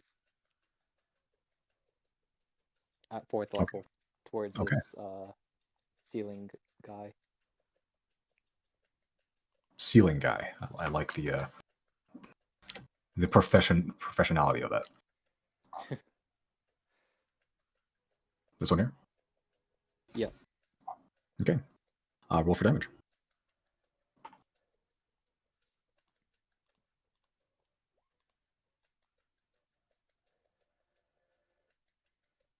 Okay, that is a fail. Would you like to push or pull?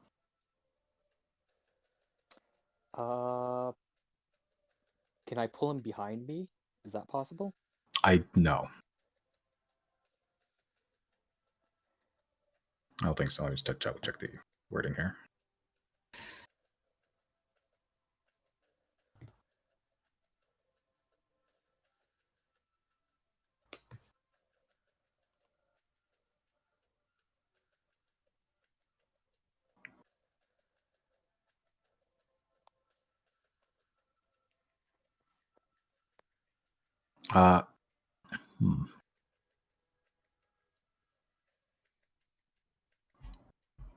Yeah, I'll say that you're the limit to where it gets pulled.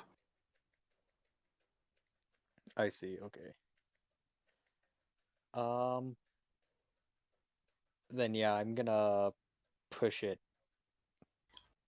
towards the wall. Okay. As you push it, you just very much like a Star Wars movie, just force push this strange elongated creature into this wall. Hits the wall, dust falls from the ceiling as it hits with a very, very forceful impact.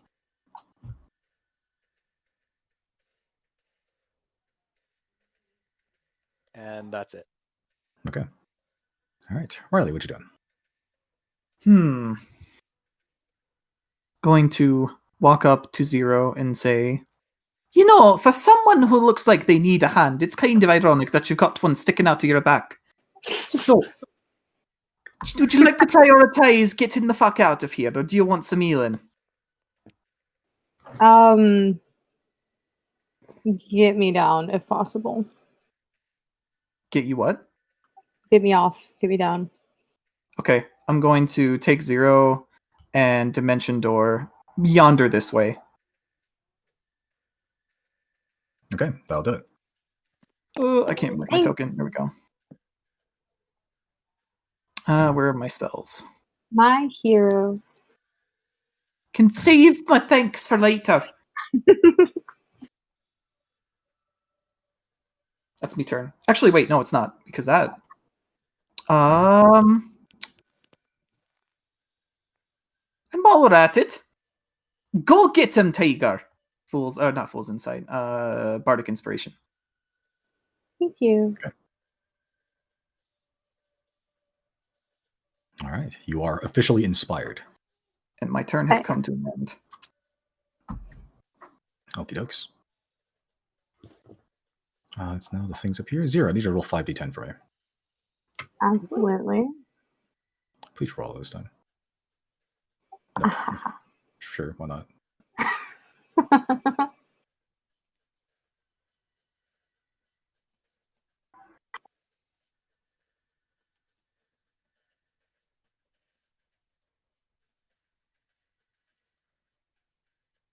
If this thing burned to a crisp, that would make my day.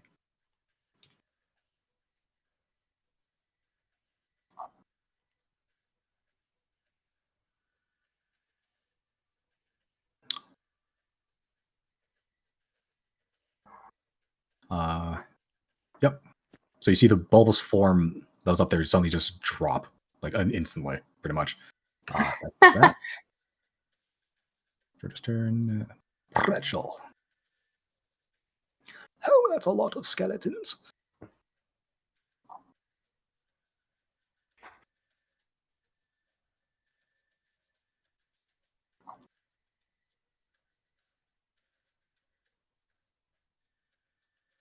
I doesn't want to kill everybody. That's not good. He's gonna Yeah, move. when's that ever stopped him?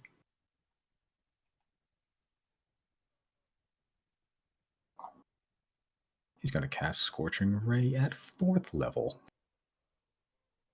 Yo. I will be right back. Okay.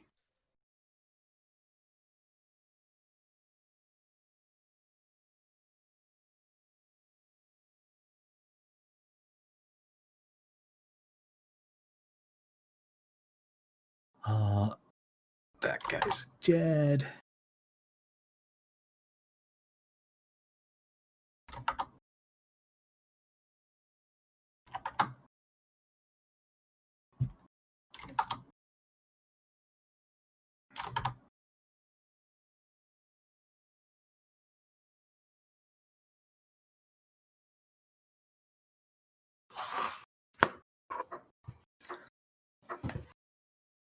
Okay. As Deirdre, you see from behind you just like a shotgun blast of these laser-like rays just dismantles most of the skeletons around you. Sweet. Okay. Jana, what you doing? I would like to move the moonbeam over towards Caveman, who's cowering in the corner. Okay. How far can you move it? 60 feet? Oh, damn. Okay. Just try to click on the. Oh, wait. Am I confused? The range is how far you can like initially cast it, but there should be like a separate thing. See how far you can move it, like in the description. No, somewhere. yeah. Okay, I'm back. So, 60 feet in any direction using an action. Yeah, 60 feet. Yeah. That's nice. Good. So you're going towards the dude, floating man, right? The guy who jumped to 0. Okay. Yep, both within range anyway.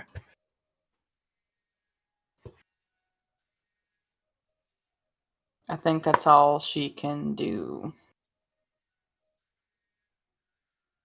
Maybe Okay. take a step back just for fun. All right. Bless you. Thank you.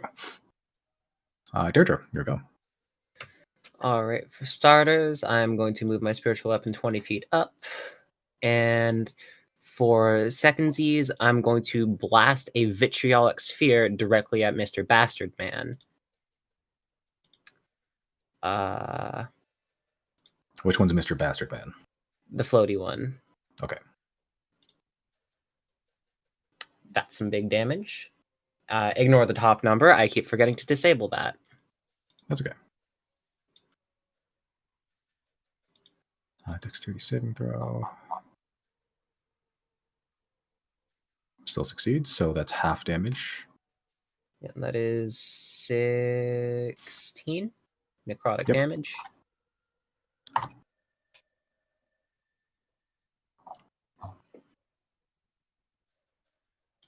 And that is my turn.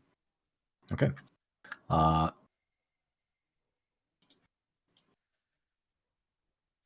I forgot I can do this. It's going to use a legendary action at the end of your turn. Oh, sweet. That's cool.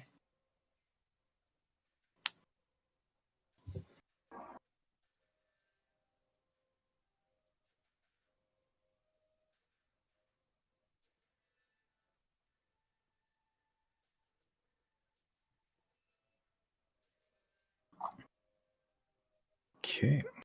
It's going to blast things at people. Oh no, I hope I'm not people. You are one of your people. Uh, No. 2 against you, Deirdre, and 2 against Chris, because it's the only ones I can actually reach easily right now. Oh no, that's a lot of things. Cool. Chris, first to hit is 17. Is my shield still up? End your turn, and you just ended it. Start of you your turn, actually. Start your turn? Yeah.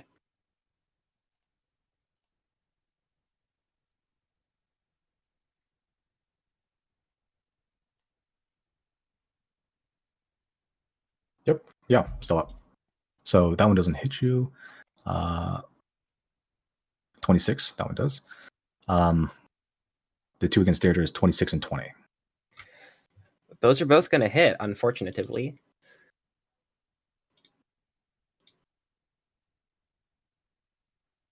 Okay, so the one against Chris, you take 9 points of force damage, Chris. As through the flames and through the moonlight, you see these very dark, pitch black orbs just hit you with extreme force. And it sucks. Oh wow, okay. Deirdre, that'll be 13 and 13 force damage. Okay. But unfortunately, Deirdre didn't hear no bell, so Death Ward's going to proc, and she's still up. Oh yeah, you did cast Death Ward last time, didn't you? Yep. Mm-hmm. All right, that's the legendary action.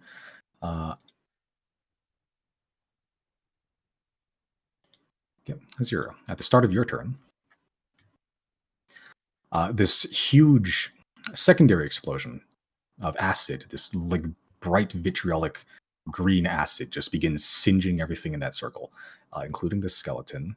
If you want, you can roll damage for it for fun. 10d10.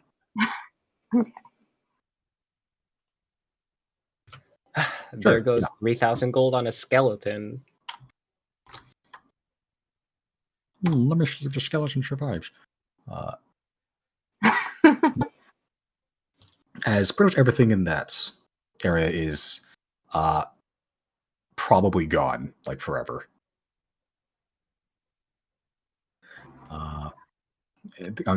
With the fire and the acid, it just begins immediately singeing into the stone itself, and it starts making a large divot in the ground.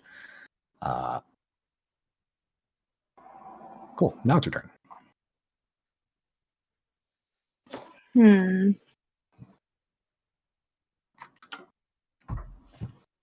To get between the wall there where Chris is and the dead skeleton, do I have to make any checks? I'm trying to get to the weird slender guy over there. Uh,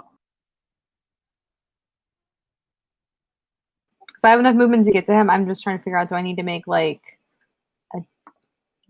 dexterity check or something to get through? yeah, I'll say that's now there's a lot of people there. I'd say that's you're dexy enough. I think you just squeeze there. Yeah. So do you want me to make a check? No, you're max dexterity. It's a decent count. It's a decent count. Okay. I'm just gonna get right in here and okay. oh. I guess I'll just make a messer attack real quick. Okay. Jenna, roll 3d10. Oh no.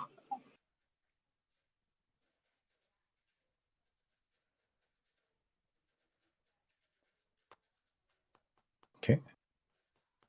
I was gonna ask if that would hurt me, but I figured Zero wouldn't really know, so it didn't matter. It's actually Yep, pretty good take- luck there.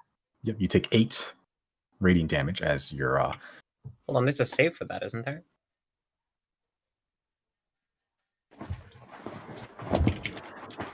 Yep, it is. Wait, what am I doing? No, you're roll. Yep, so you're making constitution saving. Yep, no, you still take 8 damage. Yeah. But yeah, I'll just make my messer attack. Does a 22 hit? It does hit. Nice.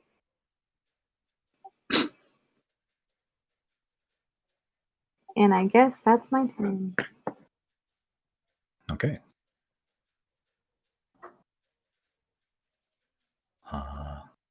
Yep. As you just walk up, you walk into this light. You're like, it's just light, and then you start basically burning alive immediately. Not dissimilar to when you step into a pool of holy water. Because burn scars on you. Okay, so now the creature up here's turn. Needs to make a Constitution saving throw. That's a hard fail. General 3d10 again.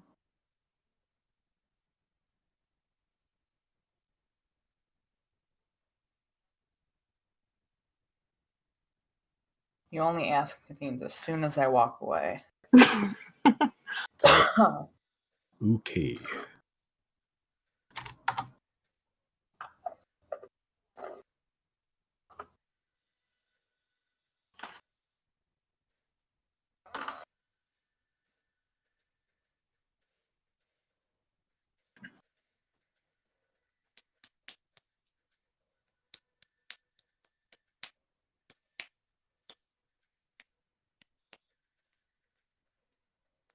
It is going to disappear. Oh.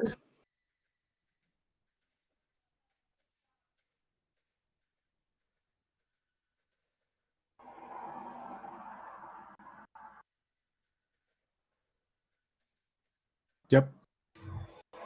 You just, as you sort of slice it, you just watch it as it starts beginning to slowly disappear. As like the sort of the skin turns almost polygonal, like an old N64 game, and it just slowly just fades into nothing. Coward. Where's the... Okay. It's now the skeleton's turn.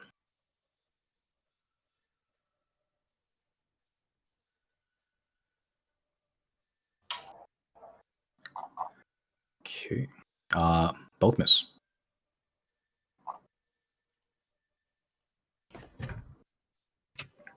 I was muted that whole time. You were. Yes. But yeah, that's it. That's what they're doing. Mm-hmm.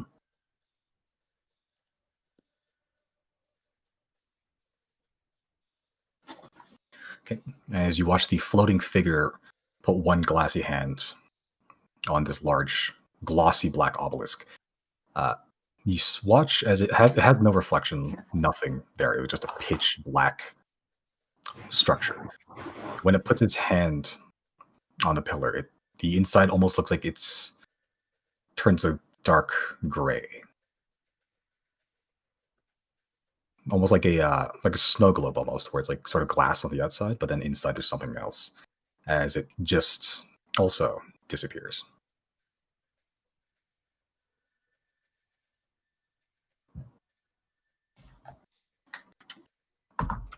Well, definitely fuck that, right? Okay. And when it starts disappearing, just instantly, just the gray, dark glow begins to fade back to that pitch black again.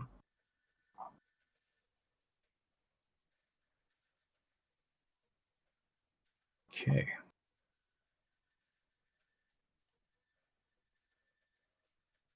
All right, and I'll say for the purposes of this, everything is dead.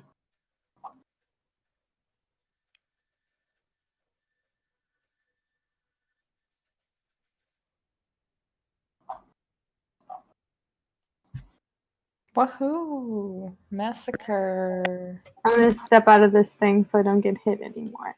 Yeah. Yep. Love the smell of genocide in the morning.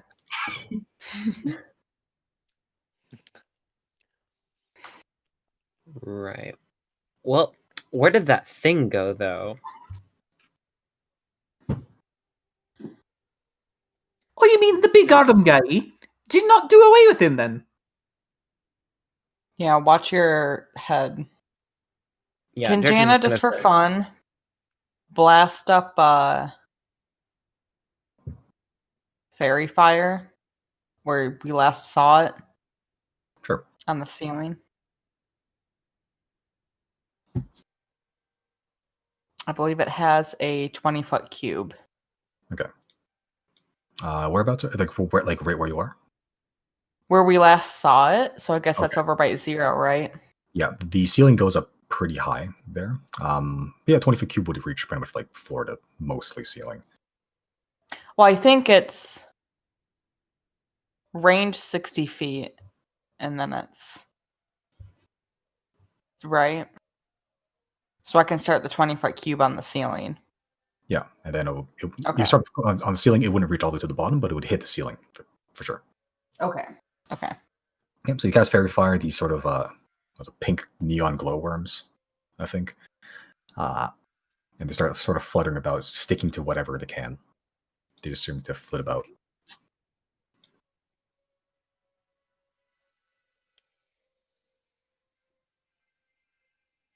Okay.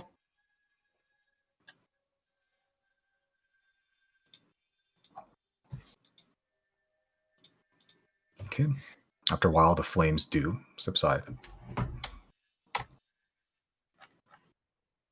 It's obelisk bashing time.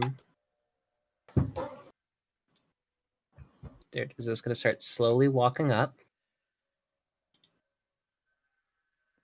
Then start bashing the obelisk.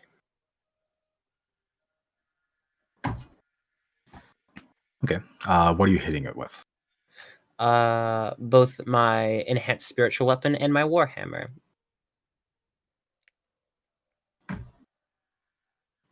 Okay. Before you hit it, can I try and identify it?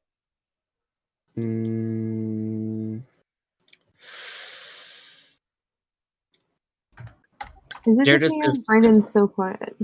Brennan is very quiet. He's been quiet since day one of the campaign, though. I know, but like right now, I can barely hear that. I He am needs to turned up start to talking 200%. Yeah, they're just Yeah, gonna look at Chris just with a look like they're just a little pissed. Just not gonna say anything, just gonna look at you.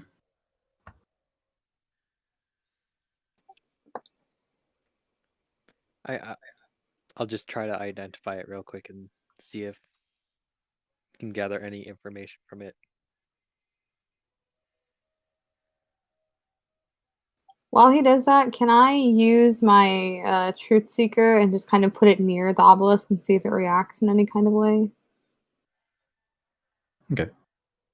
You place Truth Seer near it.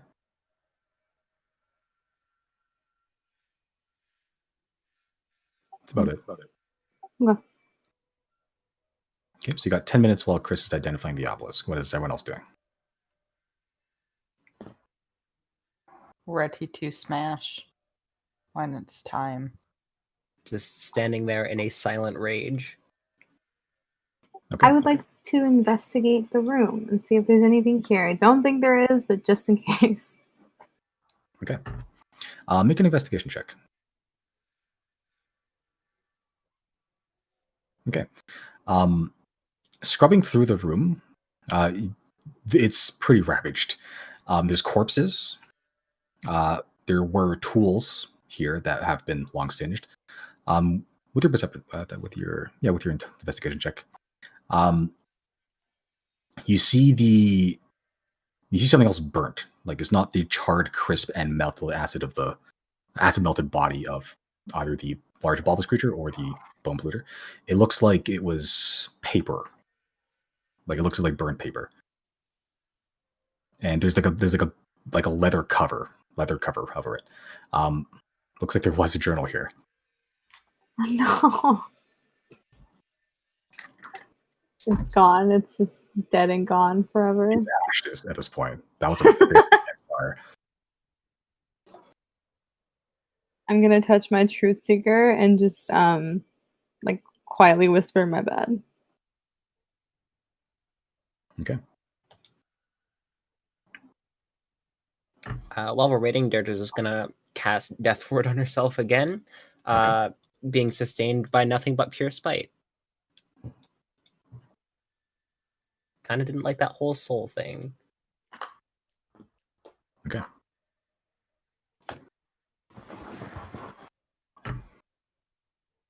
Does anybody need any healing? Looks to me like you guys had a lot of fun out there. I could take some.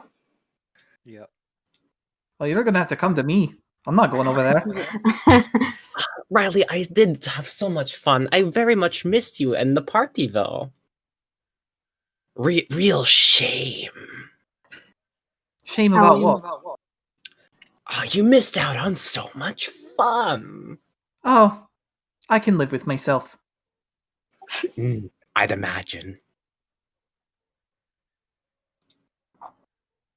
Okay. So, Chris, you cast Identify on it.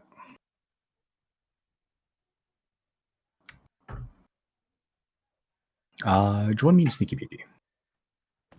Okay. Lots of Sneaky Beakies. I love giving Sneaky Beaky. So much fun. Heal yourself for 11-0. Thank you.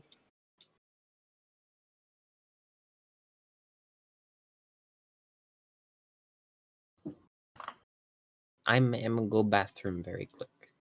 Okay.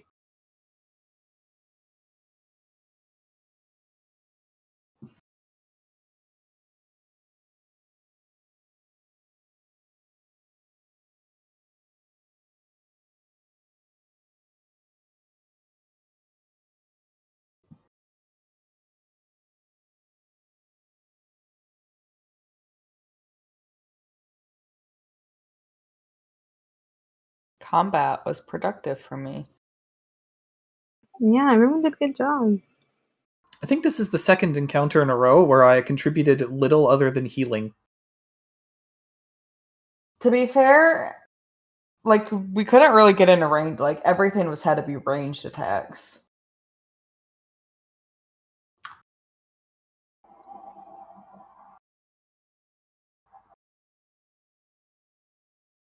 We fucked him really. up good though.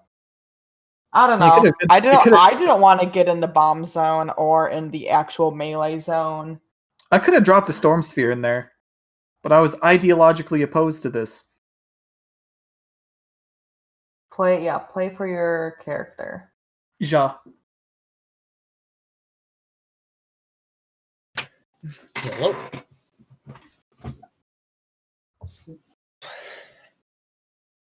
I had the sudden urge halfway through combat though to be like, I should make more bread.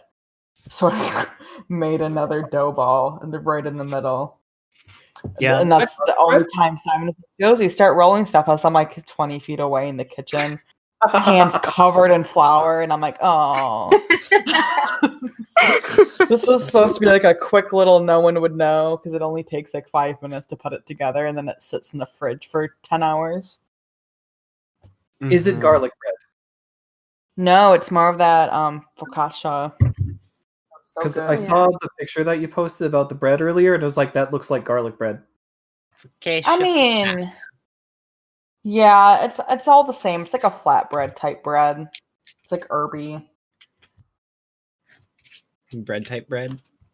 I want Yeah, garlic it's bread. like garlic bread without the garlic or cheese. You add So that it's when you just- cook it the second time. Well, I mean, the Yeah. cheese is not necessary. It just enhances it by a lot. Yeah. And yeah, normally you would like go on to use that bread either to like dip in your soups or like table It looks pretty bread good. or make pizza.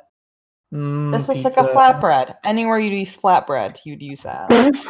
Dip your bread in soup. Always dip your bread in soup. Yeah, I agree. Absolutely. I agree with you, Misty. Yeah, I agree. Oh, I had a couple of questions about that. Oh, you did? Yeah. Back to what Sneaky was it Beaky you you- go. Back to Sneaky Beaky then. See ya. But anyways, Josie, your bread looked very good on your Snapchat. Thank you. I'm dragging Brandon, why are you still here? There you go. Oh, Brandon left. Yeah, no, it was insanely good. And it was like gone the day I made it. Like I ate all of it, and now I'm sad that I ate the bread that fast. But it was one of those things where it was so easy and cheap to make. I'm like, I'll just make another one. Like this rules. Would recommend. I hate when I make stuff and I'm like, I need to make more of this right now.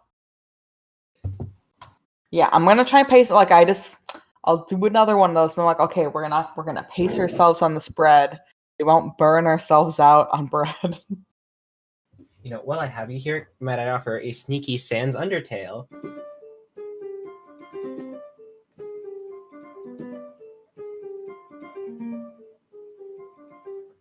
Man, I love I've been Did you Megalomania. play that in real life?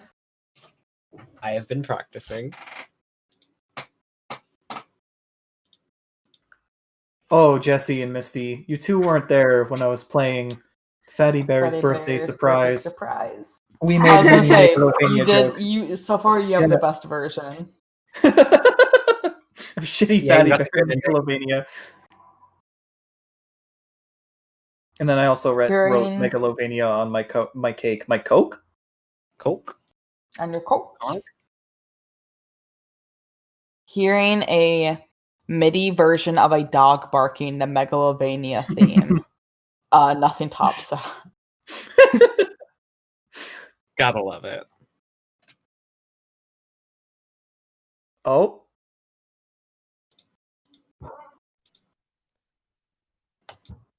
Dooba-dop-bop, doo-dop-ba. Dooba-dop-dop, skee-bee-da-ba-dee-bee. I think there is, Smashing time, yes or no? Yes. I think there are more of these. Yeah, no, Deirdre brings the fucking hammer down.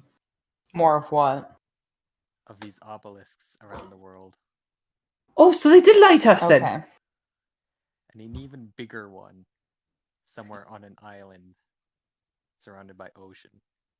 We're on an island surrounded by ocean. I'm thinking more of a smaller island.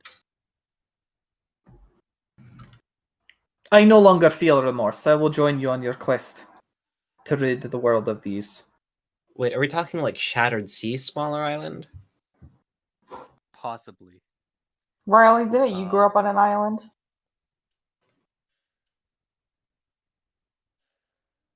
Zero, didn't you grow up on an island? Didn't everyone pretty much grow up on an island? That's true. Hora is an island Actually, my too. family wasn't an island. Isn't every continent just a big island? It's fine. But North America's shittiest island ever. Chris, you said it was a smaller island. Yeah.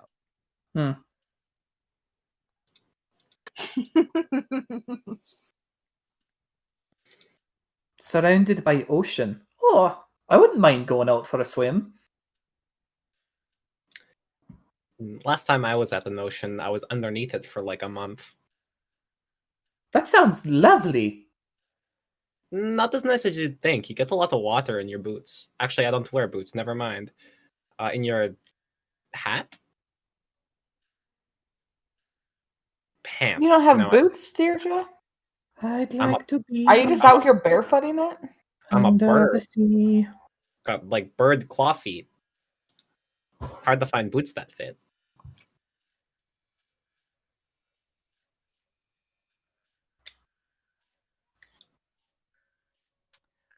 But yeah, I think it's smashing time. Yeah. Smish smash.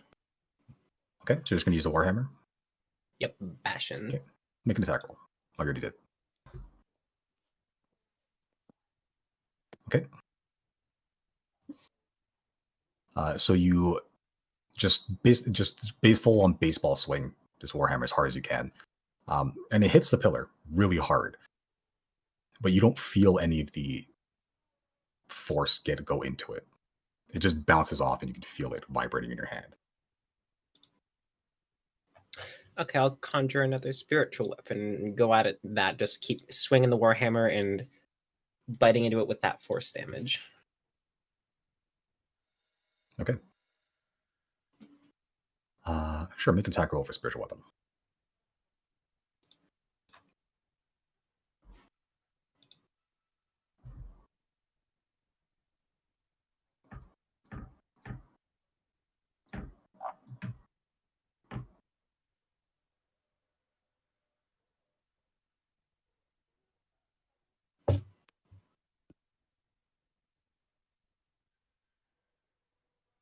Okay.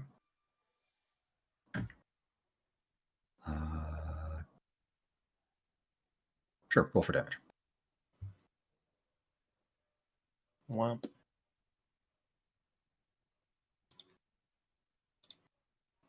Okay. Yep. So your spiritual weapon bites into it with a lot of force. It's not really resisting or anything, and it just chomps into it with all its might. And as it drags its sharp teeth across the glass, it leaves a scratch. So y'all want to like help or? Yep. I guess I don't know. It's something very powerful that I can do. Yeah, I don't really know. Yeah. I'm In the gonna meantime, conjure Dirge is up- just going to keep swinging at it. I'm gonna How- conjure up an earth elemental. Ooh, that works. Are there any engravings on this obelisk? Not that you can see. It's just all glass, pretty much all smooth as fuck. Smooth. Jana's, well, she'll let Chris do her thing to be like, if that doesn't work, I'm going to try something. Yeah, I'll conjure up an earth elemental. Okay. And have it try and destroy it. And some of the earth elemental and begins just punching through it. As each time its fists collide, it's just it doesn't do anything. It just glances off harmlessly. All right, everybody step back. Deirdre will step back, but we'll keep going at it with the spiritual weapon. Jana, Earth element. oh god, Elemental go and I way back will there. Step back. Okay.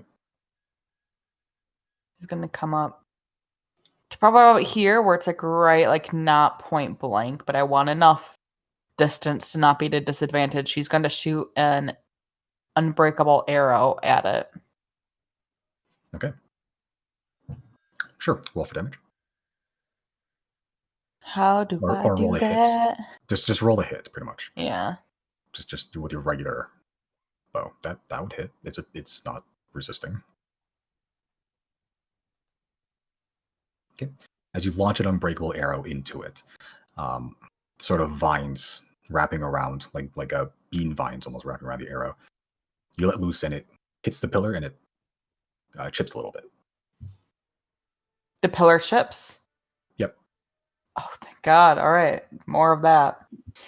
Okay. Sure. Can I try something, Jana? I'd like to maybe cast light on one of those arrows.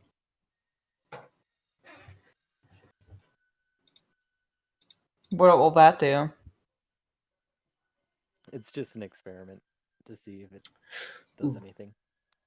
I want to try Okay. sacred flaming it. That's a good idea.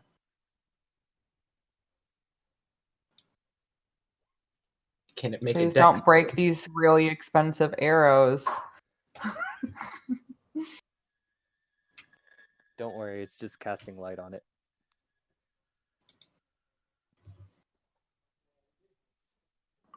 Okay. So, launching another unbreakable arrow with light cast on it. Mm-hmm. Sure. Make another attack roll. Oh. You know, it has an AC of 10, so technically still hits.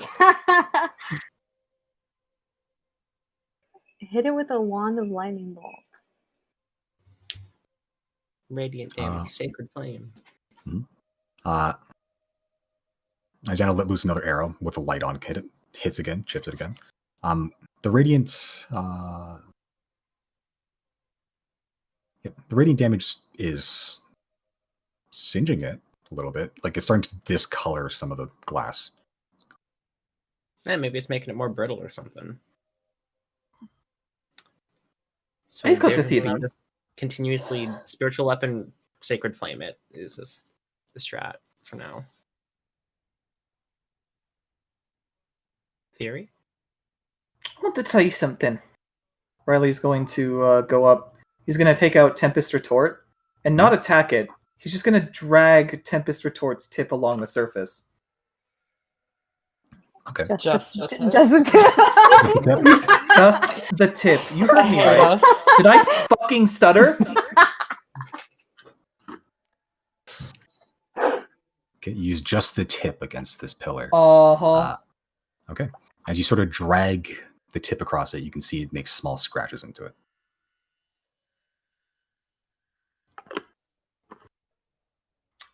Is there any like response from the sword or the obelisk aside from that? Not that you can feel. Hmm.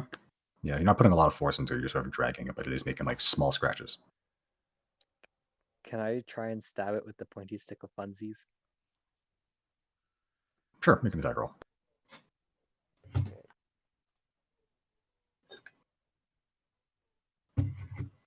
Just the regular dagger, right? Yep, pretty much. Functions. Yeah, that'll hit. Yep. So you try to prison shank it, and you're just making a little dent every time. May I attack it? Sure. What are you using? Truth Seer. Sure. Make an attack roll. Is it Truth Seer or Truth Seeker? Because like in my items page, it's Truth Seer, but on my like character page for the attack or whatever, it's Truth Seeker. Which is it? What's the truth? What's the truth? Truth Seeker. I think I misspelled it. Or Okay. if I can, Just forgot the K. I just forgot it. No. I mean, both The they both special work, K honestly. breakfast cereal. It's the most important meal of the day. Do I get sneak attack damage because Riley's right next to her? You're gonna surprise an inanimate object. Sure, why not? This pillar's very surprised.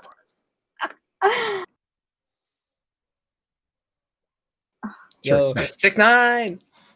Nice. Funny You numbers. stab it. You stab it as the sort of glossy black pillar just gasps. Pretty much. Yeah, we'll see over the course of a while.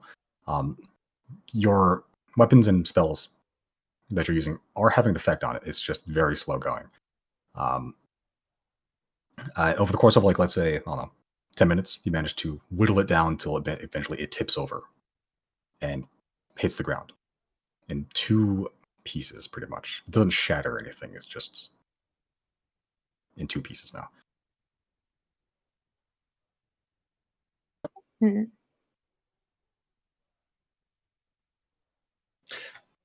They're just going to keep going. Zero's lost interest. It's kind of like that gif of all those like riders kicking one garbage can specifically. Curious, what else did you see when you casted Identify? Well, I originally saw an eye inside the obelisk, or an eye type figure, or spherical type thing. And in the bigger obelisk on that island that I saw a woman inside.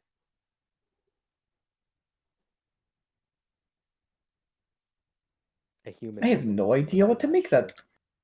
Is this more prisoners of theirs, or I'm not sure. An eye in this obelisk. Maybe it's just a sentry.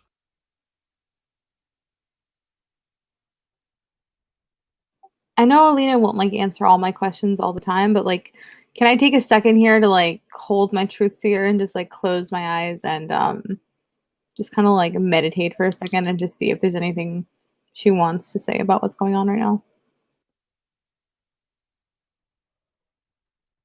If she has any 2 cents to give.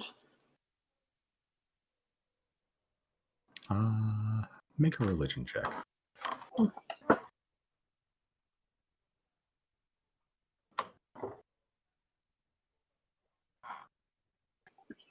Ooh.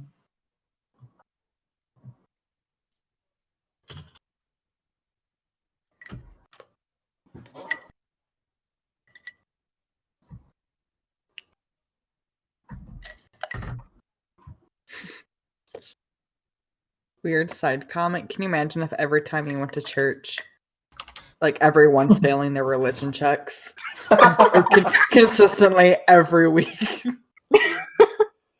for Just by some years? fluke of fate. That's why there's been no religious guidance. That's why Jesus hasn't come back. We just keep failing the checks. Like, please, anyone roll anything other than a nat 1 and I'll come back. Come on.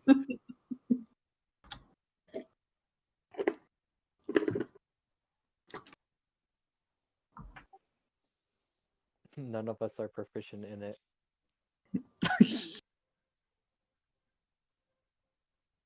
It's still up to the priests and people of the world. Someone's sucking. Someone's not doing it right.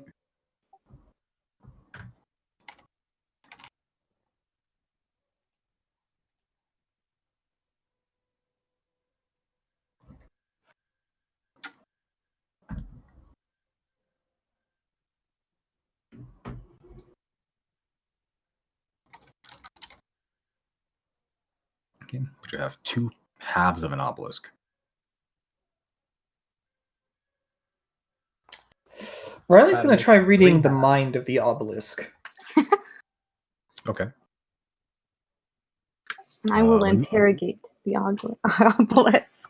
Roll an intimidation check. Roll a what? 0. Interrogation. No, I'm kidding. No, I'm kidding. Let Riley do his thing. I'm sorry. Okay, so you try to grasp onto the mind of the obelisk in 2 halves. The bigger half, the rest seems to be embedded into the ground. You're not sensing any sort of consciousness or anything in there. And nothing from the lower half either? No. Okay. Hold on. What's this? That is one of the dwarves. I could try and speak with Dedit. Still has a mouth. It was burned pretty bad. Do it still got a mouth, though? Roll a d20. All right. 11 or above, yes. 10 or below, no. Sucks to suck, I guess. Yeah, so pretty much when the fire hit, it pretty much blasted like most of its face off. Like it still has a head, it's just like the whole lower jaw and like part of its like upper skull is just gone. Yeah, no faculties with which to speak. No. Oh well.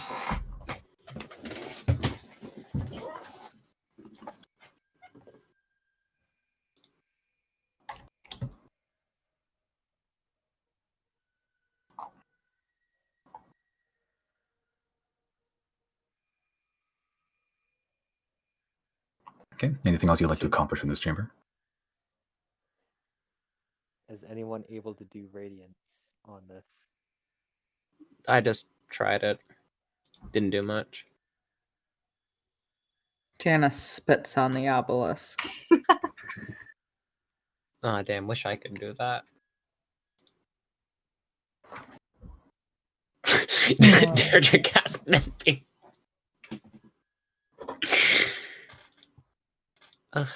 Could you imagine? Fix it up with the magical power of flex tape.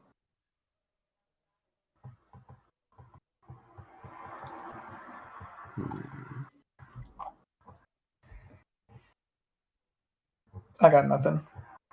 All right. Did we sufficiently destroy this thing? I hope so. They're just gonna kick it and sacred flame it one last time, I guess. Okay. Starts singeing the outside a little bit. All right. There's nothing else. Deirdre throws a rat at it. What about on the inside of it, like At the the inside. cross section of it? It wasn't hollow or anything. It was just solid, apparently. I see. Yeah. And it's like perfectly rectangular until you chopped it in half, essentially.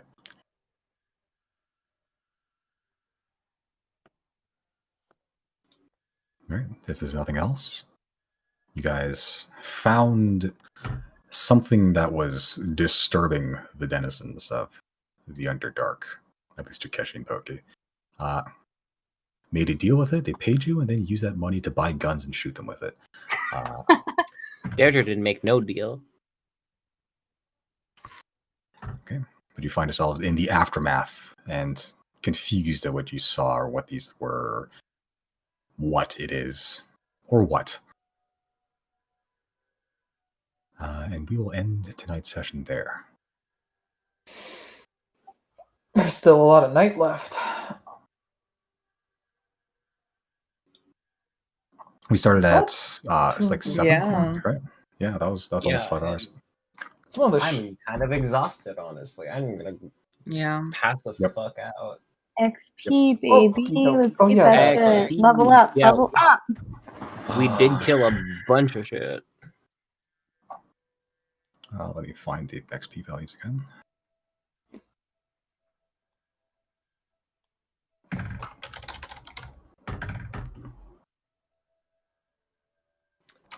We all get a crisp 6,000 XP. a lot of murdering that happened.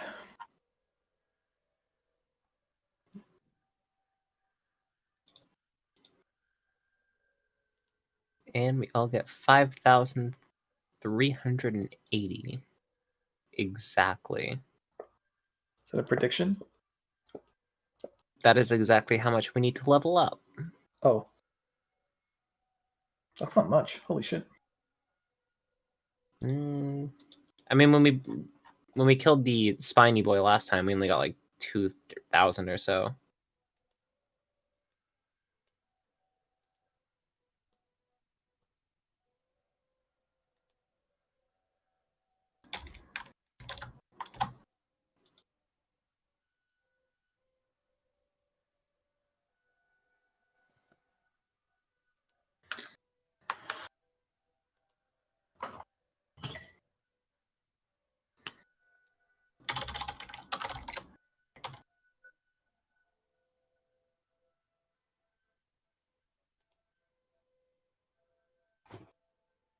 Given, I guess, the Rambler did technically do a bunch of that damage that we did use, did to kill it, so.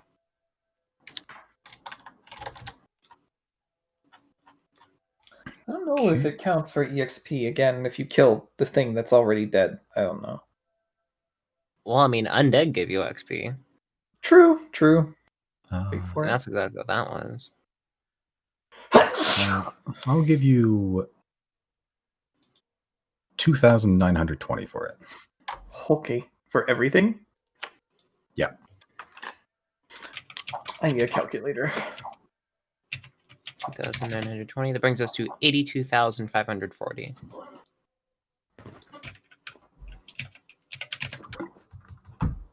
$82,540. Okay. Which means that's probably a level up next session. Woo.